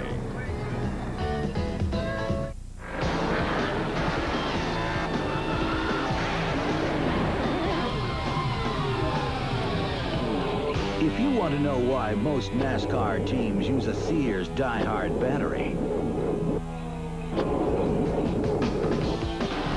just ask a guy who didn't use a Die Hard. Die Hard. the official battery of NASCAR. For more power when you need it most. You want to know the secret to choosing a motor oil? You wait till the sun goes down. You take a ride to your local garage and then get a real close look at what the mechanic puts into his own car. Fact is, more top mechanics in America choose Valvoline over any other brand. Valvoline can help keep cars on the road for 100, 200, 300,000 miles and more. So before you buy a motor oil for your car, know the one more top mechanics put into theirs. People who know use Valvoline. Performance. Every element on the track is matched by one off the track. Off the track and into the high-performance furnace systems of Luxair. Speed is matched by high efficiency, protection by strong warranty, handling by quiet operation, and power by warm Luxair comfort. Winners in performance, #1 in comfort, Luxair. A reason for loving every season. This year, bring your income taxes to H&R Block and don't worry. We have more experienced tax preparers than anyone in the business. We'll prepare your taxes for a reasonable fee, thoroughly and accurately. We stand behind our work. And if there's an audit, we'll go with you. No charge. So it all boils down to one thing. You know you can trust H&R Block. Every day, we all find a way. A promise made, a promise kept, giving it our best. Napa, we're the most complete source for auto parts. And all Napa parts are backed by a nationwide warranty program. No wonder more Americans trust Napa to keep their vehicles running. We keep America running. We keep America running. Back at Daytona International Speedway for Speed World, and we will have a Speed Week live from here tomorrow at 5:30 in the afternoon, and we'll be able at that time, hopefully, to summarize the Daytona 500 and to talk with the winner of that event. Here we go back to Green Flag Racing. Randy LaJoie is the leader of this race with Mark Martin running in second position. Couple of updates. Kirk Shelmerdine went into the pits fourth, came out 11th, and Michael Waltrip is the last car on the lead lap, 17th. And Bob, the fans saw Dale Earnhardt in the pits at the same time Randy LaJoie was. He came out. They only changed right side tires. Well, he came back in once they opened pit road and changed left side tires, so that had put him back in the pack in 9th place on the restart. Doesn't look like he's going to stay there long, though. He's trying to get down on the inside. We go with 3 wide again into turn 3. And Schrader and Labonte on the bottom along with Dale Earnhardt. Sterling Marlin in the 4 car, the yellow 4 car. Kodak Fun Saver. Morgan Shepherd just went by us on the outside. Up against the wall. 17 cars in the lead lap, and they're all in the lead draft. There is Waltrip. John Kernan, what was the situation with his recent pit stop? Bob, Mike got just a little bit too anxious. They didn't quite have all the lug nuts on the left rear tire. He pulled away when he saw Sterling start to pull away. He had to come back down. They checked it out. The studs are okay. The tire's okay. They tightened it up. They've sent him back out. But more importantly, they were able to make the adjustments on the car that they wanted. They bumped the spoiler up, and they also added a half a round of wedge. They say the car should be just about perfect right now. I'm telling you, it is moving forward, isn't it? Man, oh man, is it fast. And they are 3 abreast right in front of him. The 2 Dales, ooh, Dale Earnhardt got up awfully close to, who's that on the outside of him coming out through? That was the car number 23 of Chad Little. And they're still 3 abreast. Now Michael Waltrip is down on the inside. And look behind them, they're 4 wide. Now, fellas, this is when things happen, when you get like this. Meanwhile, this is a race for about 3rd or 4th or something like that, because the 60 and the 20 are checking out on them. Up the 20 car. Where'd he go? He's in the pits, Benny. He's pulling behind the wall. He's pulling behind the wall. Where have you been? Randy LaJoie was leading the race. And there he is, just watching that big battle. And Jerry, what's going on?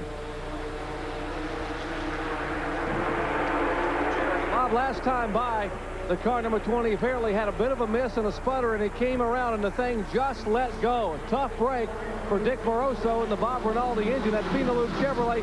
Randy LaJoie only ran a few events last year with this team. He had 2 second-place finishes at Darlington on ESPN, of course, at Talladega to Dale Earnhardt. Hoping to maybe correct that today, but it's gone to the garage area, and the afternoon is over.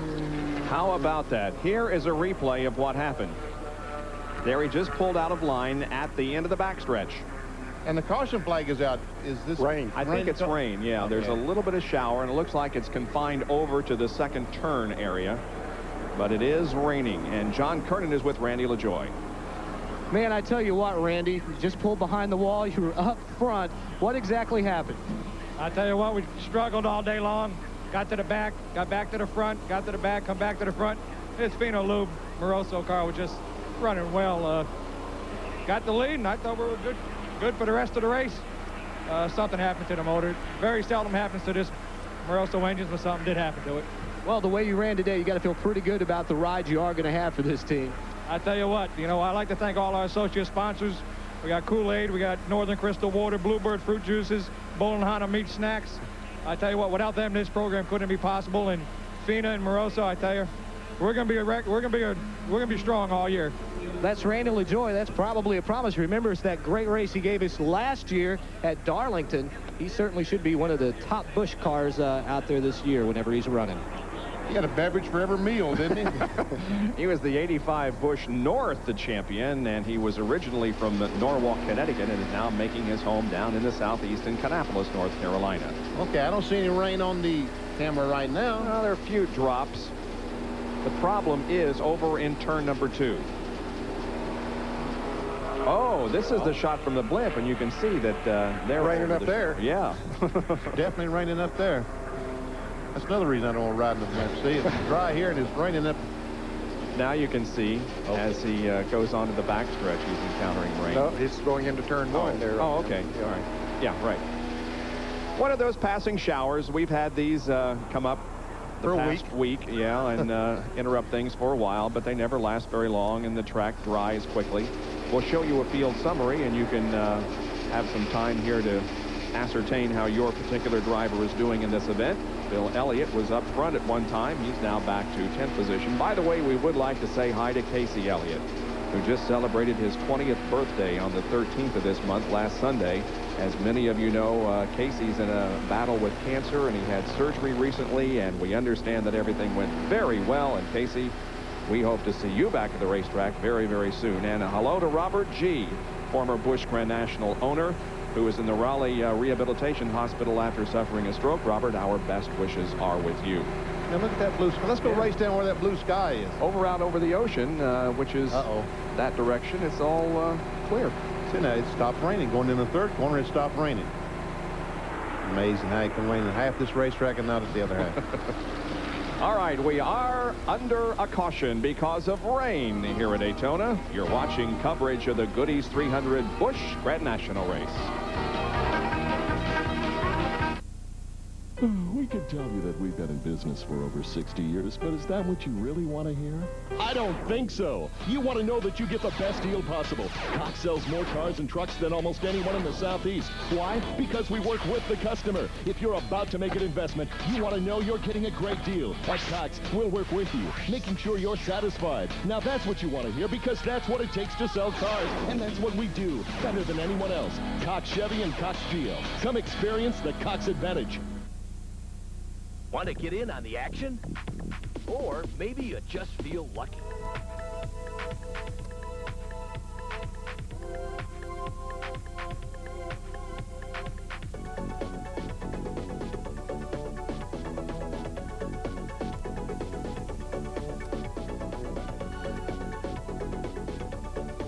Come on, take a chance. Whether it's thoroughbred horse racing or championship greyhound racing, Sarasota Kennel Club has it all. You can bet on it. Extremely hot. A Canuck lives in the extreme cold. Take your temperature if you don't like this game. The Vancouver Canucks versus the Calgary Flames. Tuesday at 10:30. NHL on ESPN2. And action. You know, Buffalo's pretty famous for its wings, but, you know, we got some pretty good centers, too, eh? Hey, You like the A? Now let's do it again. Bob Jenkins, Benny Parsons. Kyle Petty, John Kernan, and Jerry Punch back with you at Daytona, where earlier today, round number 1 of the Mayflower Truck Drivers Challenge Series was held. It's just an outer bound. You can't go farther. Okay? They're getting the rules. Yeah, the briefing to the drivers, as we normally see. Now these trucks are taking off. They're timing them. They have to, there's an observer, watch them as they go through pylons. They have to stop and back up. And can you imagine backing up about a 60-foot tractor and trailer? Well, he couldn't imagine it, so. I can't imagine backing a car through there, let alone a big truck. Now, these are the truck drivers of several of the Winston Cup teams that compete regularly. And look at them maneuver that big rig through those pylons. Watch as they're turning that steering wheel. This is the first of 4 challenges we will have this year. The next will be at Atlanta, then Michigan, and then Darlington. Now, each individual winner wins $1,000, and the guy who wins the overall championship will take home $15,000, plus will be given a trip to New York City, the banquet. As Richard Bostic, the truck driver on the 40 car, driven by Bobby Hamilton, that's an in-car cab camera or whatever. A year ago, and there was the winner. Ricky Simmons won here a year ago, but it was grumpy again, Benny. Mike Culberson, who was the champion in 1993, won the first round and $1,500. So there'll be a party in Daytona tonight. And congratulations to all who participated. We'll look for you at round number 2 in Atlanta. There's an overhead shot of the Speedway. You notice Lake Lloyd there on your right. That was created by the creation of the banks here in a very leisurely boat that is out on Lake Lloyd this afternoon. That place wasn't so leisurely yesterday during the Goodys Dash race. That's David Hutto spinning to the inside. But now watch to the far left.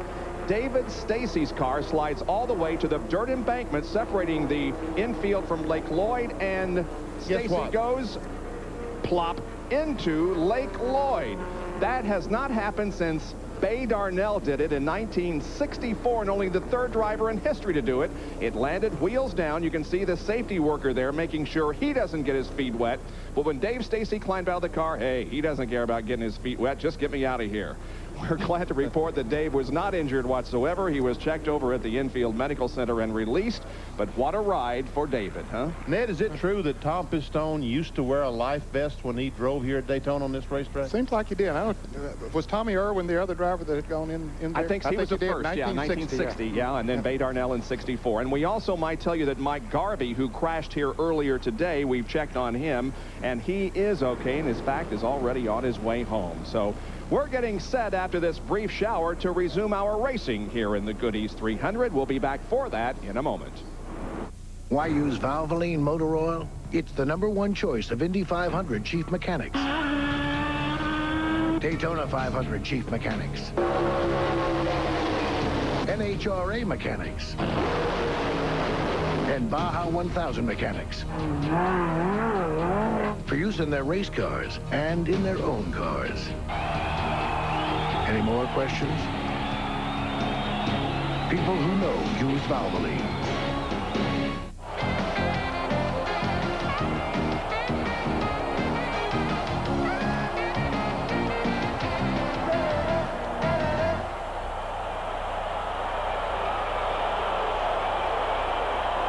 Top Rank Boxing. Former heavyweight champion Tommy the Duke Morrison makes his return to the ring, and he's ready to rumble. Top Rank Boxing, tomorrow at 8 Eastern, only on ESPN. Back at Daytona with some special thoughts a minute ago for Robert G. and Casey Elliott, but how about some special memories here in the Dale Earnhardt pit? That is Neil Bonnet on Dale Earnhardt's tool cart here in the pits, always smiling, Neil Bonnet. You see the picture down low and the picture back up in the last race car he drove. Neil Bonnet here in the thoughts of everyone's, particularly Dale Earnhardt, who is dedicated today and tomorrow to his fallen buddy who lost his life 8 days ago in a practice crash. Back upstairs. The green flag comes out on lap number 94, and guys, regardless of what has happened here or what will happen in the Daytona 500 tomorrow, I'm always going to remember 1994 for the loss of Neil Bonnet, also for for the death of Jack Foster and, of course, the fatality that claimed the life of Rodney Orr. It has not been a pleasurable 2 weeks that we have been here, and we express our sympathies to all the families of the drivers involved. There's the 52 car, Schrader, and he's slow on the track. Schrader looks like he's lost a cylinder, an engine, something. He just did not get up speed. Meanwhile, here comes Michael Waltrip way down on the inside. Running on the inside of Dale Jarrett. Here comes Earnhardt. Schrader was running in second place on the restart, but his car just simply didn't go. And look at Michael Waltrip come through this pack. What happened to Randy LaJoy, who was running up toward the front, and his car stopped on a restart, and the same thing with Kenny Schrader. Mark Martin is your leader. Marlin is second, Labonte third, and then a scramble. And it looks like Michael Waltrip is leading that scramble right now. He is. Car on the outside. Oh, the crash up there in the corner. Well, it isn't going to be a crash. It's going to be a near crash. That's wow. true. That's Shelberdine. Shelberdine got pretty heavy contact in the outside retaining wall. That green car right in front of him is Joe Bessie. They made some contact going in the corner, and Shelberdine brushes the wall and looks like he's going to have to come to pit road and at least check it over. Well, we've seen another example of his tremendous driving ability. Not only is he fast and able to be up front, but look what happens when he gets into the fence at Daytona. Well, look at him go up and just smack the wall. But maintain control. Great job, Kirk. No kidding. He was 2 laps down by the 97 car, I should say, of Joe Bessie was 2 laps down. That's the car that was just ahead of Kirk. Yeah, Kirk was running up in the top 10. Yeah, in the lead. The car in the very back is again Rodney Combs, Richard Petty's Busch Grand National entry this year. There goes Earnhardt by Terry Labonte. Here comes Bill Elliott. Elliott is back in the thick of things. Meanwhile, here comes Sterling Marlin trying to take the lead. Michael Waltrip is going to follow him, help him out. And Marlin goes by Mark Martin. Earnhardt going to try to follow through on the inside. Mark with nobody to help him up there now. No drafting partner. He's going to fall from the lead back to who knows, whenever he can get in line again. Yeah, who knows where he's going to end up. Ooh, somebody going by Earnhardt on the inside. That was the Ernie Irving car, the 28 Mac Tools car. And Waltrip drops to the inside, making it 3 wide down. Something wrong with Michael. I was going to say, I hesitated, but yep, there is something wrong with this car. Man, oh man, he and Schrader both. What happened, Jerry? What happened to Kenny Schrader, Jerry? Manny, probably when they restarted the races a moment ago, Schrader said the car began to sputter and then miss violently. Apparently, they have dropped the cylinder, and so Kenny Schrader's crew will begin to pack up here in the pits, and Schrader will take that car back to the garage area. And a major disappointment for Michael Waltrip, as he, too, will be limping toward the pit area. Does he have a problem maybe with the spoiler on his car? That's one of them. Our spotters saying that the right side of his spoiler fell off. Well, he's still out on the racetrack. He's going by right now. Yes, the right side of the spoiler is off, right, John Kernan?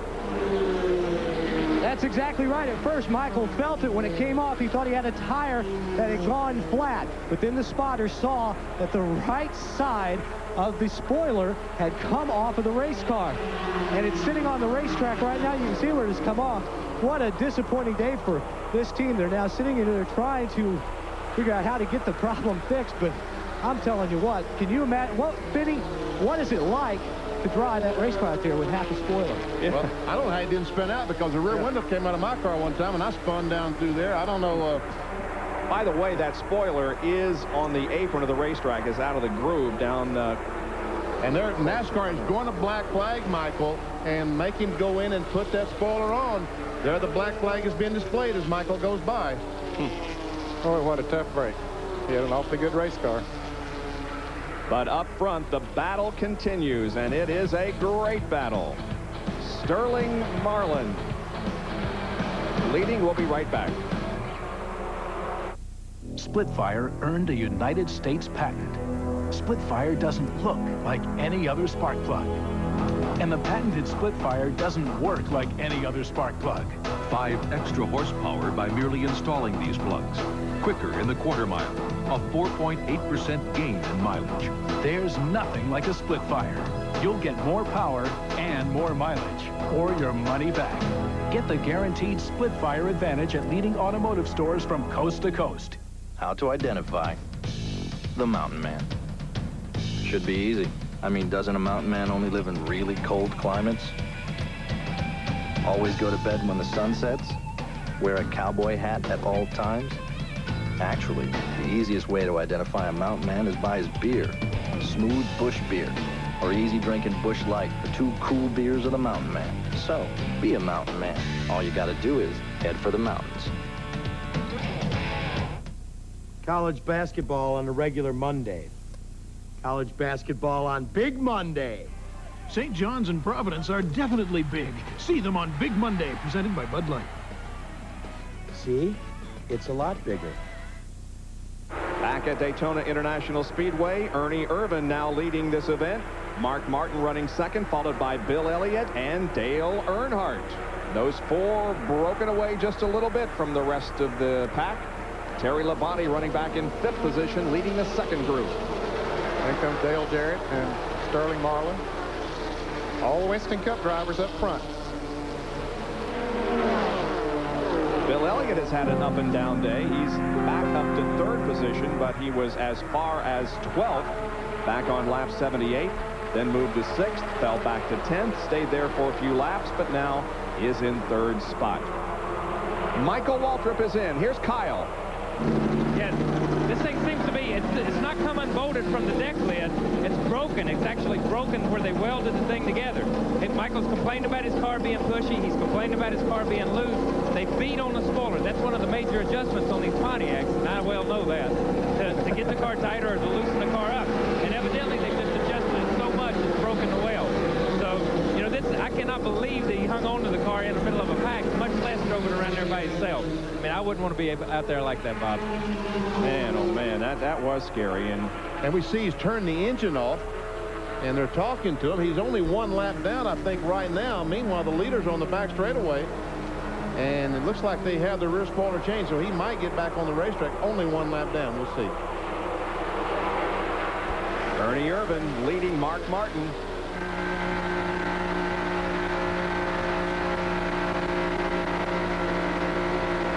Here comes a field summary for you. First three cars are fourth there. They're putting a lap on Kirk Shelmerdine, who had an encounter with a wall a few laps ago. And they have 3 Fords at Earnhardt. Yep.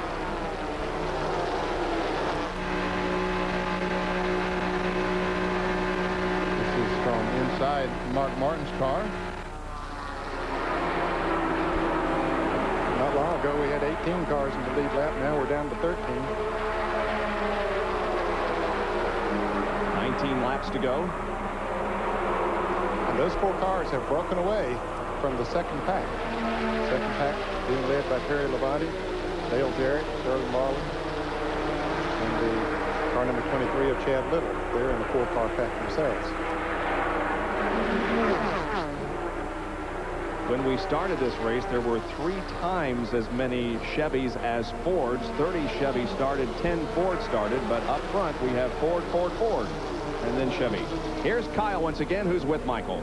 I'm sitting here with Michael Waltrip, who was watching the race from the head of the pack a minute ago. He did a tremendous job. You come from 17th on that last race, start back up there to lead it.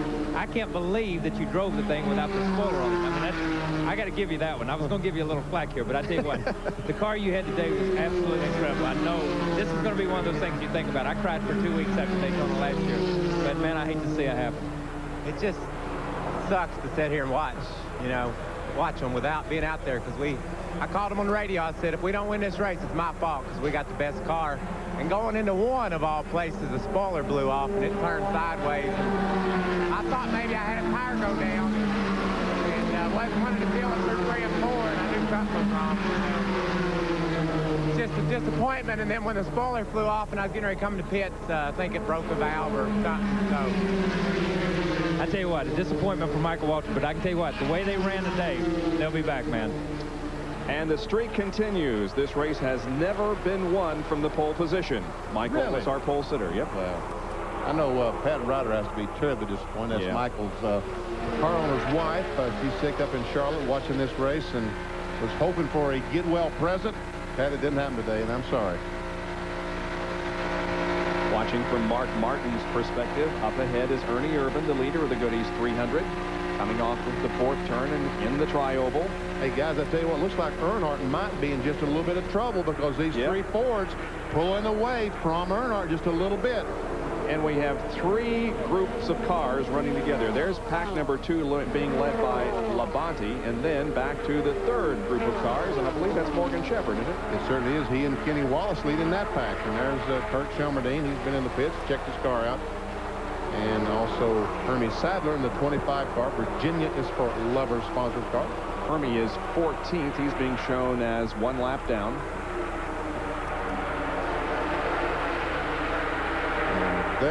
Yeah, Earnhardt is falling back. It's becoming a 3-car battle for the lead now as the Fords are pulling away from Earnhardt. Ernie Irvan, Mark Martin, Bill Elliott, the front 3 in the closing laps of the Goodys 300. We'll be right back.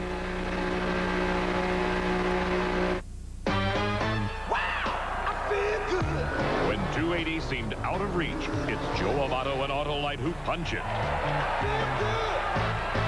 The wall goes to 290. Connie Coletta and Autolite smash it. 300, the barrier. Kenny Bernstein and Autolite shatter it. Autolite and the record breakers. Wow, I feel good. We feel pretty good about that.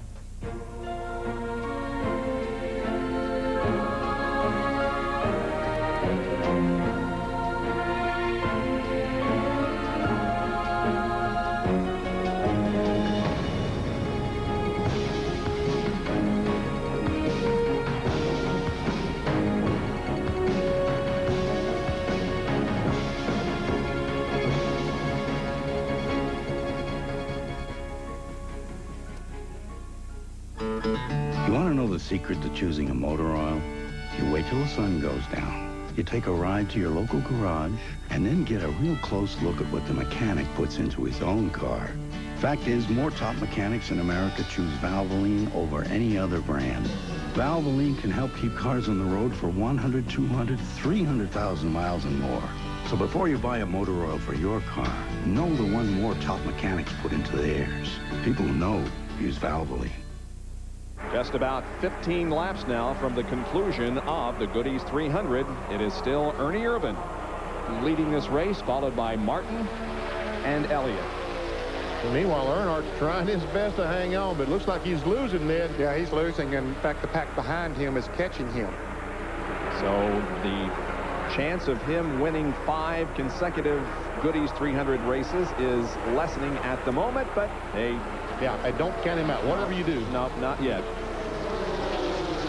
There is Labonte, Jarrett, Sterling Marlin in that second group as they catch up with Dale. Now we'll see when that group catches Earnhardt if they will be able to go on towards the front, but they could hook up and help Dale, I suppose. Well, they could, but that threesome is running faster than that foursome. That's catching Earnhardt right now. Now, whether he can lead them faster once they catch up to him than they've been running themselves, I don't know. That remains to be seen. The group is Labonte, Dale Jarrett, Sterling Marlin, and Chad Little. And they pull pretty far ahead of the 9th place car, which is Morgan Shepherd. And 10th is Kenny Wallace.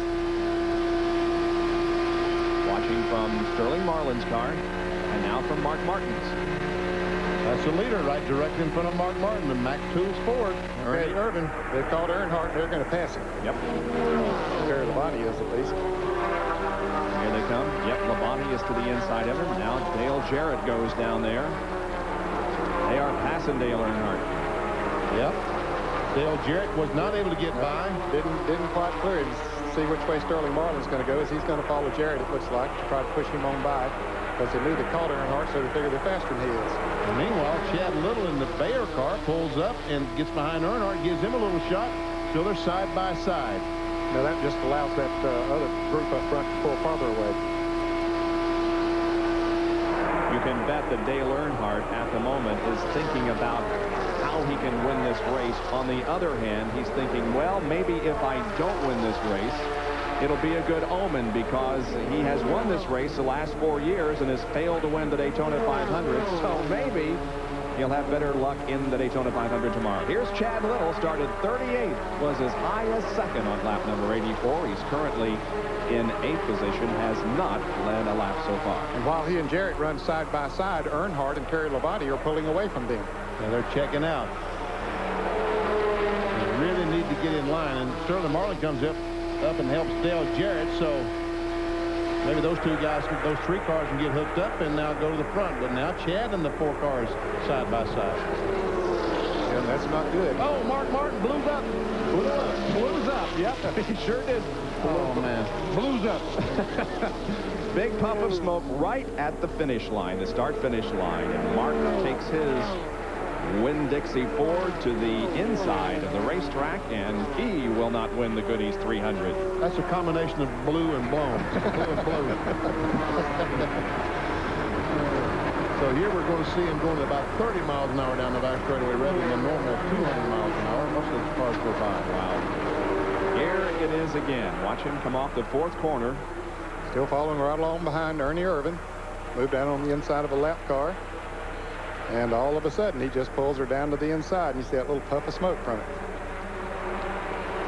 Mark Martin drops out of the Goodys 300. Our coverage will continue after these messages.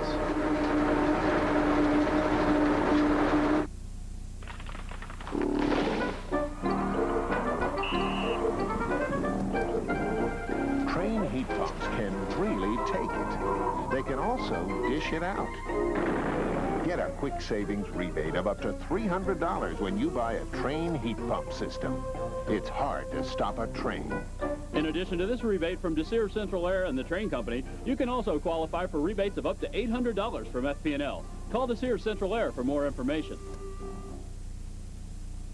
I was very aware of the thinning hair. Is the camera shooting behind me? Where's the fan? Is he seeing the bald spot? The more I looked, the more I realized I kept coming back to the Hair Club for Men. If I don't tell people, they have no idea I've done something. If I can be the catalyst for that guy who may be on the fence, and he sees me and he says, hey, you know, if it's good enough for Gary, and gee, look at the change it made in Gary, why not try it? Then great. Call Hair Club. They'll give you a free brochure. It's filled with information. Look what I did for that guy. I'm not only the Hair Club president, but I'm also a client. Uses a forest map. A devil uses a pitchfork. Hockey. Use it or lose it. The New York Rangers versus the New Jersey Devils. Thursday at 7:30. NHL on ESPN2. And action. You know, Buffalo's pretty famous for its wings, but, you know, we got some pretty good centers, too, eh? Hey? You like the A? Now, let's do it again. There are less than 10 laps to go in the Goodys 300 Busch Grand National race from Daytona International Speedway. You're watching Ernie Irvin on the left and Bill Elliott on the right, first and second down the backstretch. Tell you what, it looks to me like that third group is catching them, Ned. The second group is catching them. That is correct. Now, whether they can't run as fast as a twosome as it did while a threesome, don't know. But Terry Labonte, Dale Earnhardt, Dale Jarrett, and Chad Little, Sterling Marlin are gaining. High above Daytona International Speedway is the Goodyear Blimp Stars and Stripes. Goodyear Blimps are now in their 4th decade of live television coverage, and as per usual, it has provided some great overhead shots this afternoon. There we see our leaders, but still we can't see that second group in the shot, the third place car, but there they come. And you can see it's not that much distance between the first two and the third place car of Terry Labonte. In the last couple of laps, Benny, they have gained on them to cut down the distance in half at least. And in fact, they're moving in at a quick pace right now. Another lap, they'll be up there with them. Yes, they will. Wow, look how close, how fast they're catching up. That's interesting that the three cars could run so fast together, but when there was only two, they just can't run that fast. Now then, what do these guys do? That's what's going through their mind right now. What do I do to win the race? All those cars right there, from Chad Little forward, they're all trying to figure out what they got to do to win the race. And I don't think they're going to think about Chevrolets or Fords or whatever. It's going to be very selfish. They'll be very selfish, yeah. That's right. No doubt. And they caught him, Ned. Sure have. Labonte is now right up on the back bumper. Well, Kyle, what do you think's going to happen here? I was just standing here thinking the same thing, man. When you get caught in that position, you know, you make your own move. I tell you what, you get there, nobody's got any friends, you make your own move. I've been beat by not making a move, and I've been beat by making a move, and I felt a whole lot better getting beat by making a move, and at least trying. Yeah. At least you try. Well, 6 of them are right together. Cal, they look pretty even, don't they? I tell you what, this looks like the IROC race yesterday. These cars have been incredibly even all day. Michael Waltrip had the best race car here from the time they dropped the green flag on, but everybody else is really, really equal. What do you see, Jerry? Well, Kyle, Ernie Irvin's got his hands full right now. A lot of cars behind him. Remember early in the race, the rear view mirror fell off the inside of that car. On their previous pit stop, the crew took enough time to tie wrap the mirror back in the car, and Ernie right now has a mirror full of cars right behind him. It's a good thing you put one on, huh? Meanwhile, as we watch this group of cars, Sterling Marlin in the 4 car has lost the draft. You see that yellow car is missing from the back of the... He has lost the draft. He's by himself. He can't catch up by himself. There he is. Yep. It wasn't too many laps ago that he was running right up at the front, but he's out of the draft. Yeah, unless they would start running side by side for several laps, that's the only chance he would have. He's back in 7th. And Chad is... He looked on the outside of Dale Jarrett going in turn 1, not able to make the pass. Jarrett's car didn't look too stable in that turn. Picks back up on the straightaway.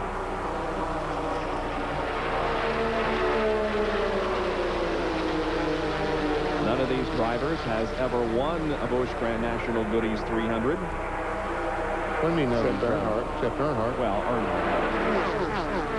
4 in a row. None of the top 3.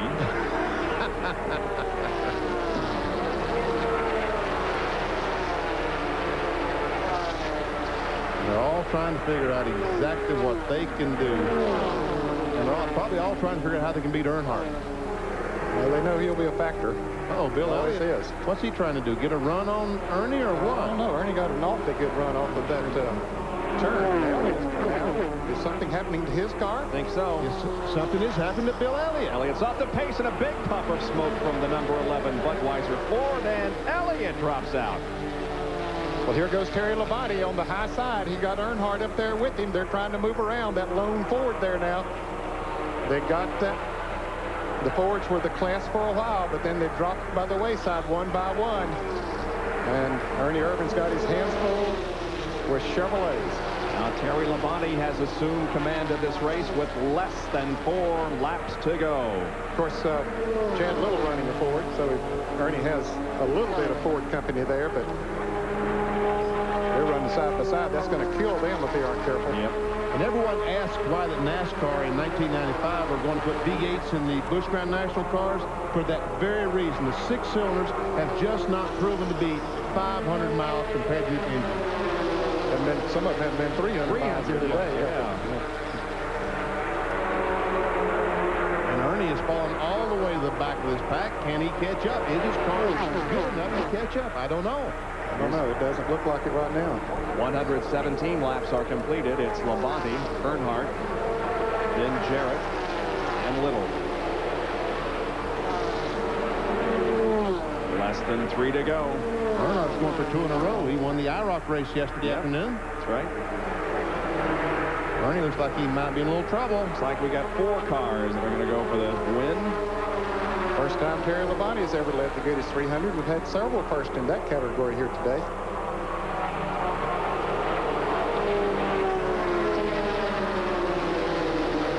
Labonte started back in 26th position. I'll tell you what, every one of those guys wants to win and needs to win, but Chad Little, what a big win that would be for him. You bet. Well, Ernie's still hanging on, barely. 2 laps to go. Next time, they'll get the white flag. Well, we hear that Ernie hasn't said anything on the radio, but he's out of the draft there now. Unless they get side by side in front of him, is about the only way he's going to be able to catch up.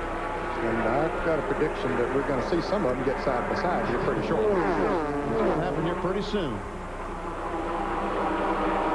Earnhardt trying to figure out low, high, which way does he go? I think he's going to need for Dale Jarrett to go with him, whichever way he goes. A lot of passing going on, though, behind these guys. That's Hermie Sadler down to the inside of the 99 car of Robert Presley. All right, now back to the leader. Meanwhile, here we come. White flag. 1 lap to go. Labonte takes it. Can Earnhardt win his 5th consecutive Goodies 300? He's in second place at the moment behind Terry Labonte as they head into turn number 1 for the final time. Now Dale Jarrett taking a look to the outside of Dale. Now Earnhardt backs up a little bit to try to get a run, looks like. Here they come. If Earnhardt is going to make his move, he'll have to do it soon. He goes to the inside. Now he looks to the outside. He cannot make a move as Labonte will not let the groove open up. Now Earnhardt goes to the inside of Terry, and he's going to pass him. Man, oh man, oh man. Terry might wind up 4th in this race. Jarrett goes to 2nd. Here comes Chad Little side by side with Labonte now, and Dale Earnhardt is going to do it. He's going to win his 5th consecutive Goodies 500. There's the checkered flag. Chad Little does get 3rd position by a bumper over Terry Labonte. Earnhardt has won it again. That's unbelievable. Here's a battle coming down to the line as Morgan Shepherd leading Wallace, Presley, and Sadler. Kenny Wallace, that is. How about that? How about that? 15 laps ago when he was out of the lead draft back there in 4th position. I told you not to count him out. Well, I didn't count him out. You never count out Dale Earnhardt, but you began to wonder if he was going to be able to do it. And by golly, he did. Let's take a look at it again. How Dale Earnhardt looked, and finally made his move down the backstretch, going into turn number 3. Here they are coming off of the 2nd corner. He tries to go on the inside. Watch as he backed up a little bit down in 1 and 2 to get him a run. Now he goes down the inside. Labonte blocks that move. Now he goes back to the outside. Labonte goes, okay, I could better go out to the outside and block that move. Just what Earnhardt was waiting for. Back to the inside he comes. He had good momentum going into the turn, and then Dale Jarrett pulled in there behind him, and that helped to push him right on by. It's his 22nd Busch Grand National win, and it's his 7th overall Goodies 300 win and 5th in a row. And this is the race that Dale Earnhardt really wants to win, the Daytona 500 that is coming up tomorrow. We'll be back in Victory Lane to talk with Dale Earnhardt after this. Why use Valvoline motor oil? It's the #1 choice of Indy 500 chief mechanics. Daytona 500 chief mechanics. NHRA mechanics. And Baja 1000 mechanics. For use in their race cars and in their own cars. Any more questions? People who know use Valvoline. I love sports. I always loved the game. You can't play the game unless you have an imagination. That's a Bobby Knight quote. In this film, I liked the coach's bench. You know, I liked that position. I just got a perspective I never had. Hardaway, I want you to get the ball and just yell, Matt, you get the ball. I'll come out here and shoot. But, you know, when you're young, you'd love to be a player. When you're older, you just know better. You know. ESPN2, people who do. Our thanks for today's overhead coverage to Captain Richard Daniels and the crew of the Goodyear Blimp Stars and Stripes from Pompano Beach, Florida. There's the overhead view of Victory Lane, and it is a great celebration that's going on down there. Let's go down for our Split Fire Winner's Circle interview. Here's Dr. Jerry Punch. And Dale Earnhardt climbs out of the Goodrich Chevrolet. Dale, 5 in a row, 7 overall. Congratulations. Is that not unbelievable? You know, it's hard to believe this is the same old car we won all 4 of the last races, and we won with the other car. But this old race car keeps doing it. Tony Urey and Spenny Clendon and all the boys that have done the engine and chassis stuff, they just did a super job. And I got to hand it to Robert G. He helped us with the body some this winter and helped the car tremendously. And Neil Bonnet helped us in testing. You know, he was with us all day long in the race and our hearts, and I can't say enough about that family, and I'm looking forward to seeing David up at Rockingham. He's going to be up there racing with us in the Busch Series, so we look for him up there. But I just thank the Lord for a safe race. It was a great day for us. I didn't believe we had anything for them when them Fords checked out on us, and they just kept on working around there, and something would happen to one, something would happen to the other one, and heck, we're in victory lane again. 5 in a row. You mentioned the fact that all the thoughts were with Neil Bonnet, and of course you've got a couple of guardian angels now looking down. Neil Bonnet from above and your dad, Ralph Earnhardt. Could this be the year? Could this be the omen? You came from nowhere to win this one today. I don't know. Your luck's with you, and the folks, are dear to our hearts, or we've lost and are there, and maybe they're helping us out, and I know we pulling for them and the families, and it's just an emotional thing, and you don't think about it much, but they're there with you in their hearts. The last lap, you made a couple of moves on Terry Labonte, trying to go high, low, and then when did you finally decide to make the move that got you by? Well, I didn't know which way to go, really. Jerry, it was one of them deals that I figured he had me beat. I figured the 32 car was going to get, going to get side by side with me, and it was going to be over with. And I'd be doggone if we didn't mess around there and get slipped in there and get slipped up under Terry, and here we are in victory lane. It's unbelievable. An emotional Dale Earnhardt in victory lane, getting his 7th Goodies 300, and Earnhardt gets a big hug from wife Teresa. That's Taylor Nicole, his little daughter here, and all the crew standing by. A very emotional victory after it's been a very difficult week for this entire race team. Dale Earnhardt in victory lane once again, and that sign there says it all. Neil Bonnet 51, Alan Kowicki 7, Davey Allison 28, and Rodney Orr 37. Winners forever. We will come back to wrap up our coverage of the Goodies 300 here at Daytona, won by Dale Earnhardt. My buddy told me to buy him, that he put him in his vehicle and he got an increase in performance, and I tried it and it worked. America is talking about split fire. It's incredible, yeah. They really work good. I get better performance, better gas mileage. Split fire won a United States patent. It doesn't look like any other spark plug. It doesn't work like any other spark plug. And I changed over to split fire because I get 5 more mile an hour out of my race bike. But my truck I use every day, and that's where I see an increase in savings. It's saved me a lot of money, and it's made my response time quicker in the firehouse. Split fire at $5.99. America knows it only costs more till you use it. You do make your money, just saving on the gas. And the difference in gas mileage has been fantastic. It's like getting an engine option. Split fire. It only costs more till you use it. It's more fun to drive a car now. Here's another split fire breakthrough. Twin core wire sets with a dual firing path to every plug. More power and more mileage for your money back. They ate the same lunch, got the same heartburn, but his antacid is very different. His Tums has calcium. Most antacids don't. Regular Rolaids uses an aluminum salt. This uses aluminum and magnesium. So does this. Of all these, only Tums helps wipe out heartburn and gives you calcium you need every day. Something my body needs anyway. I like that. Calcium-rich Tums. That's the one you want. Super Slams, buzzer beaters, the most thrilling plays in college basketball ever. And this incredible video is yours free when you subscribe to College Sports, the hot new magazine devoted exclusively to college sports. The inside story, top recruits, stats, and more. You've never seen anything like College Sports Magazine. Order now to receive 12 issues for just $19.95 and get the video free. If not satisfied, just ask for a refund, but keep the video. Call now, 1-800-554-9000.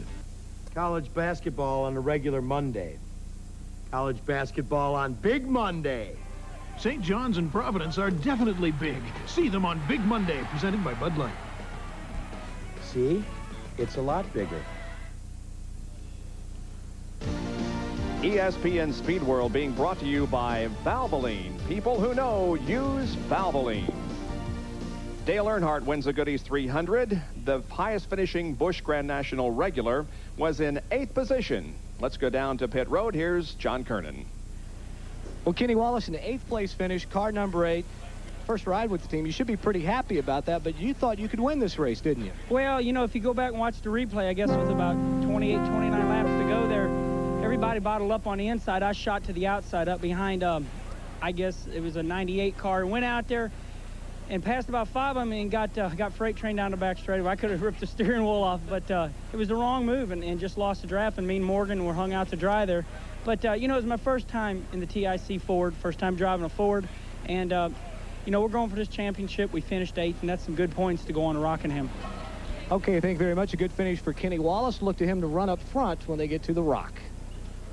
Now let's go through the entire unofficial finish as Dale Earnhardt wins, and the top 7 drivers were Winston Cup regulars for the most part. And guys, I think it could be summed up by just saying that, as per usual, the Goodys 300 here at Daytona was great. Well, experience paid off once again, Bob, as we have said so many times on super speedways, and it seems more here than anywhere else. And what a terrific race, Bob. It You really were was. right. It was just a magnificent race. And my heart goes out to Michael Walter because he needs a win here in Daytona so badly, and the spoiler came off the car. We did have a multi-car crash up between turns 1 and 2, but everybody got out okay. So it was a great race. Dale Earnhardt is your champion once again. Speed Week tomorrow at 5:30 in the afternoon Eastern Time. We'll wrap up the Daytona 500 and talk with the winner of that event. Now, in terms of our next coverage of Winston Cup competition, it will be in Darlington, South Carolina, the Trans-South 400. That's at 1 o'clock Eastern Time, Sunday afternoon, March the 27th.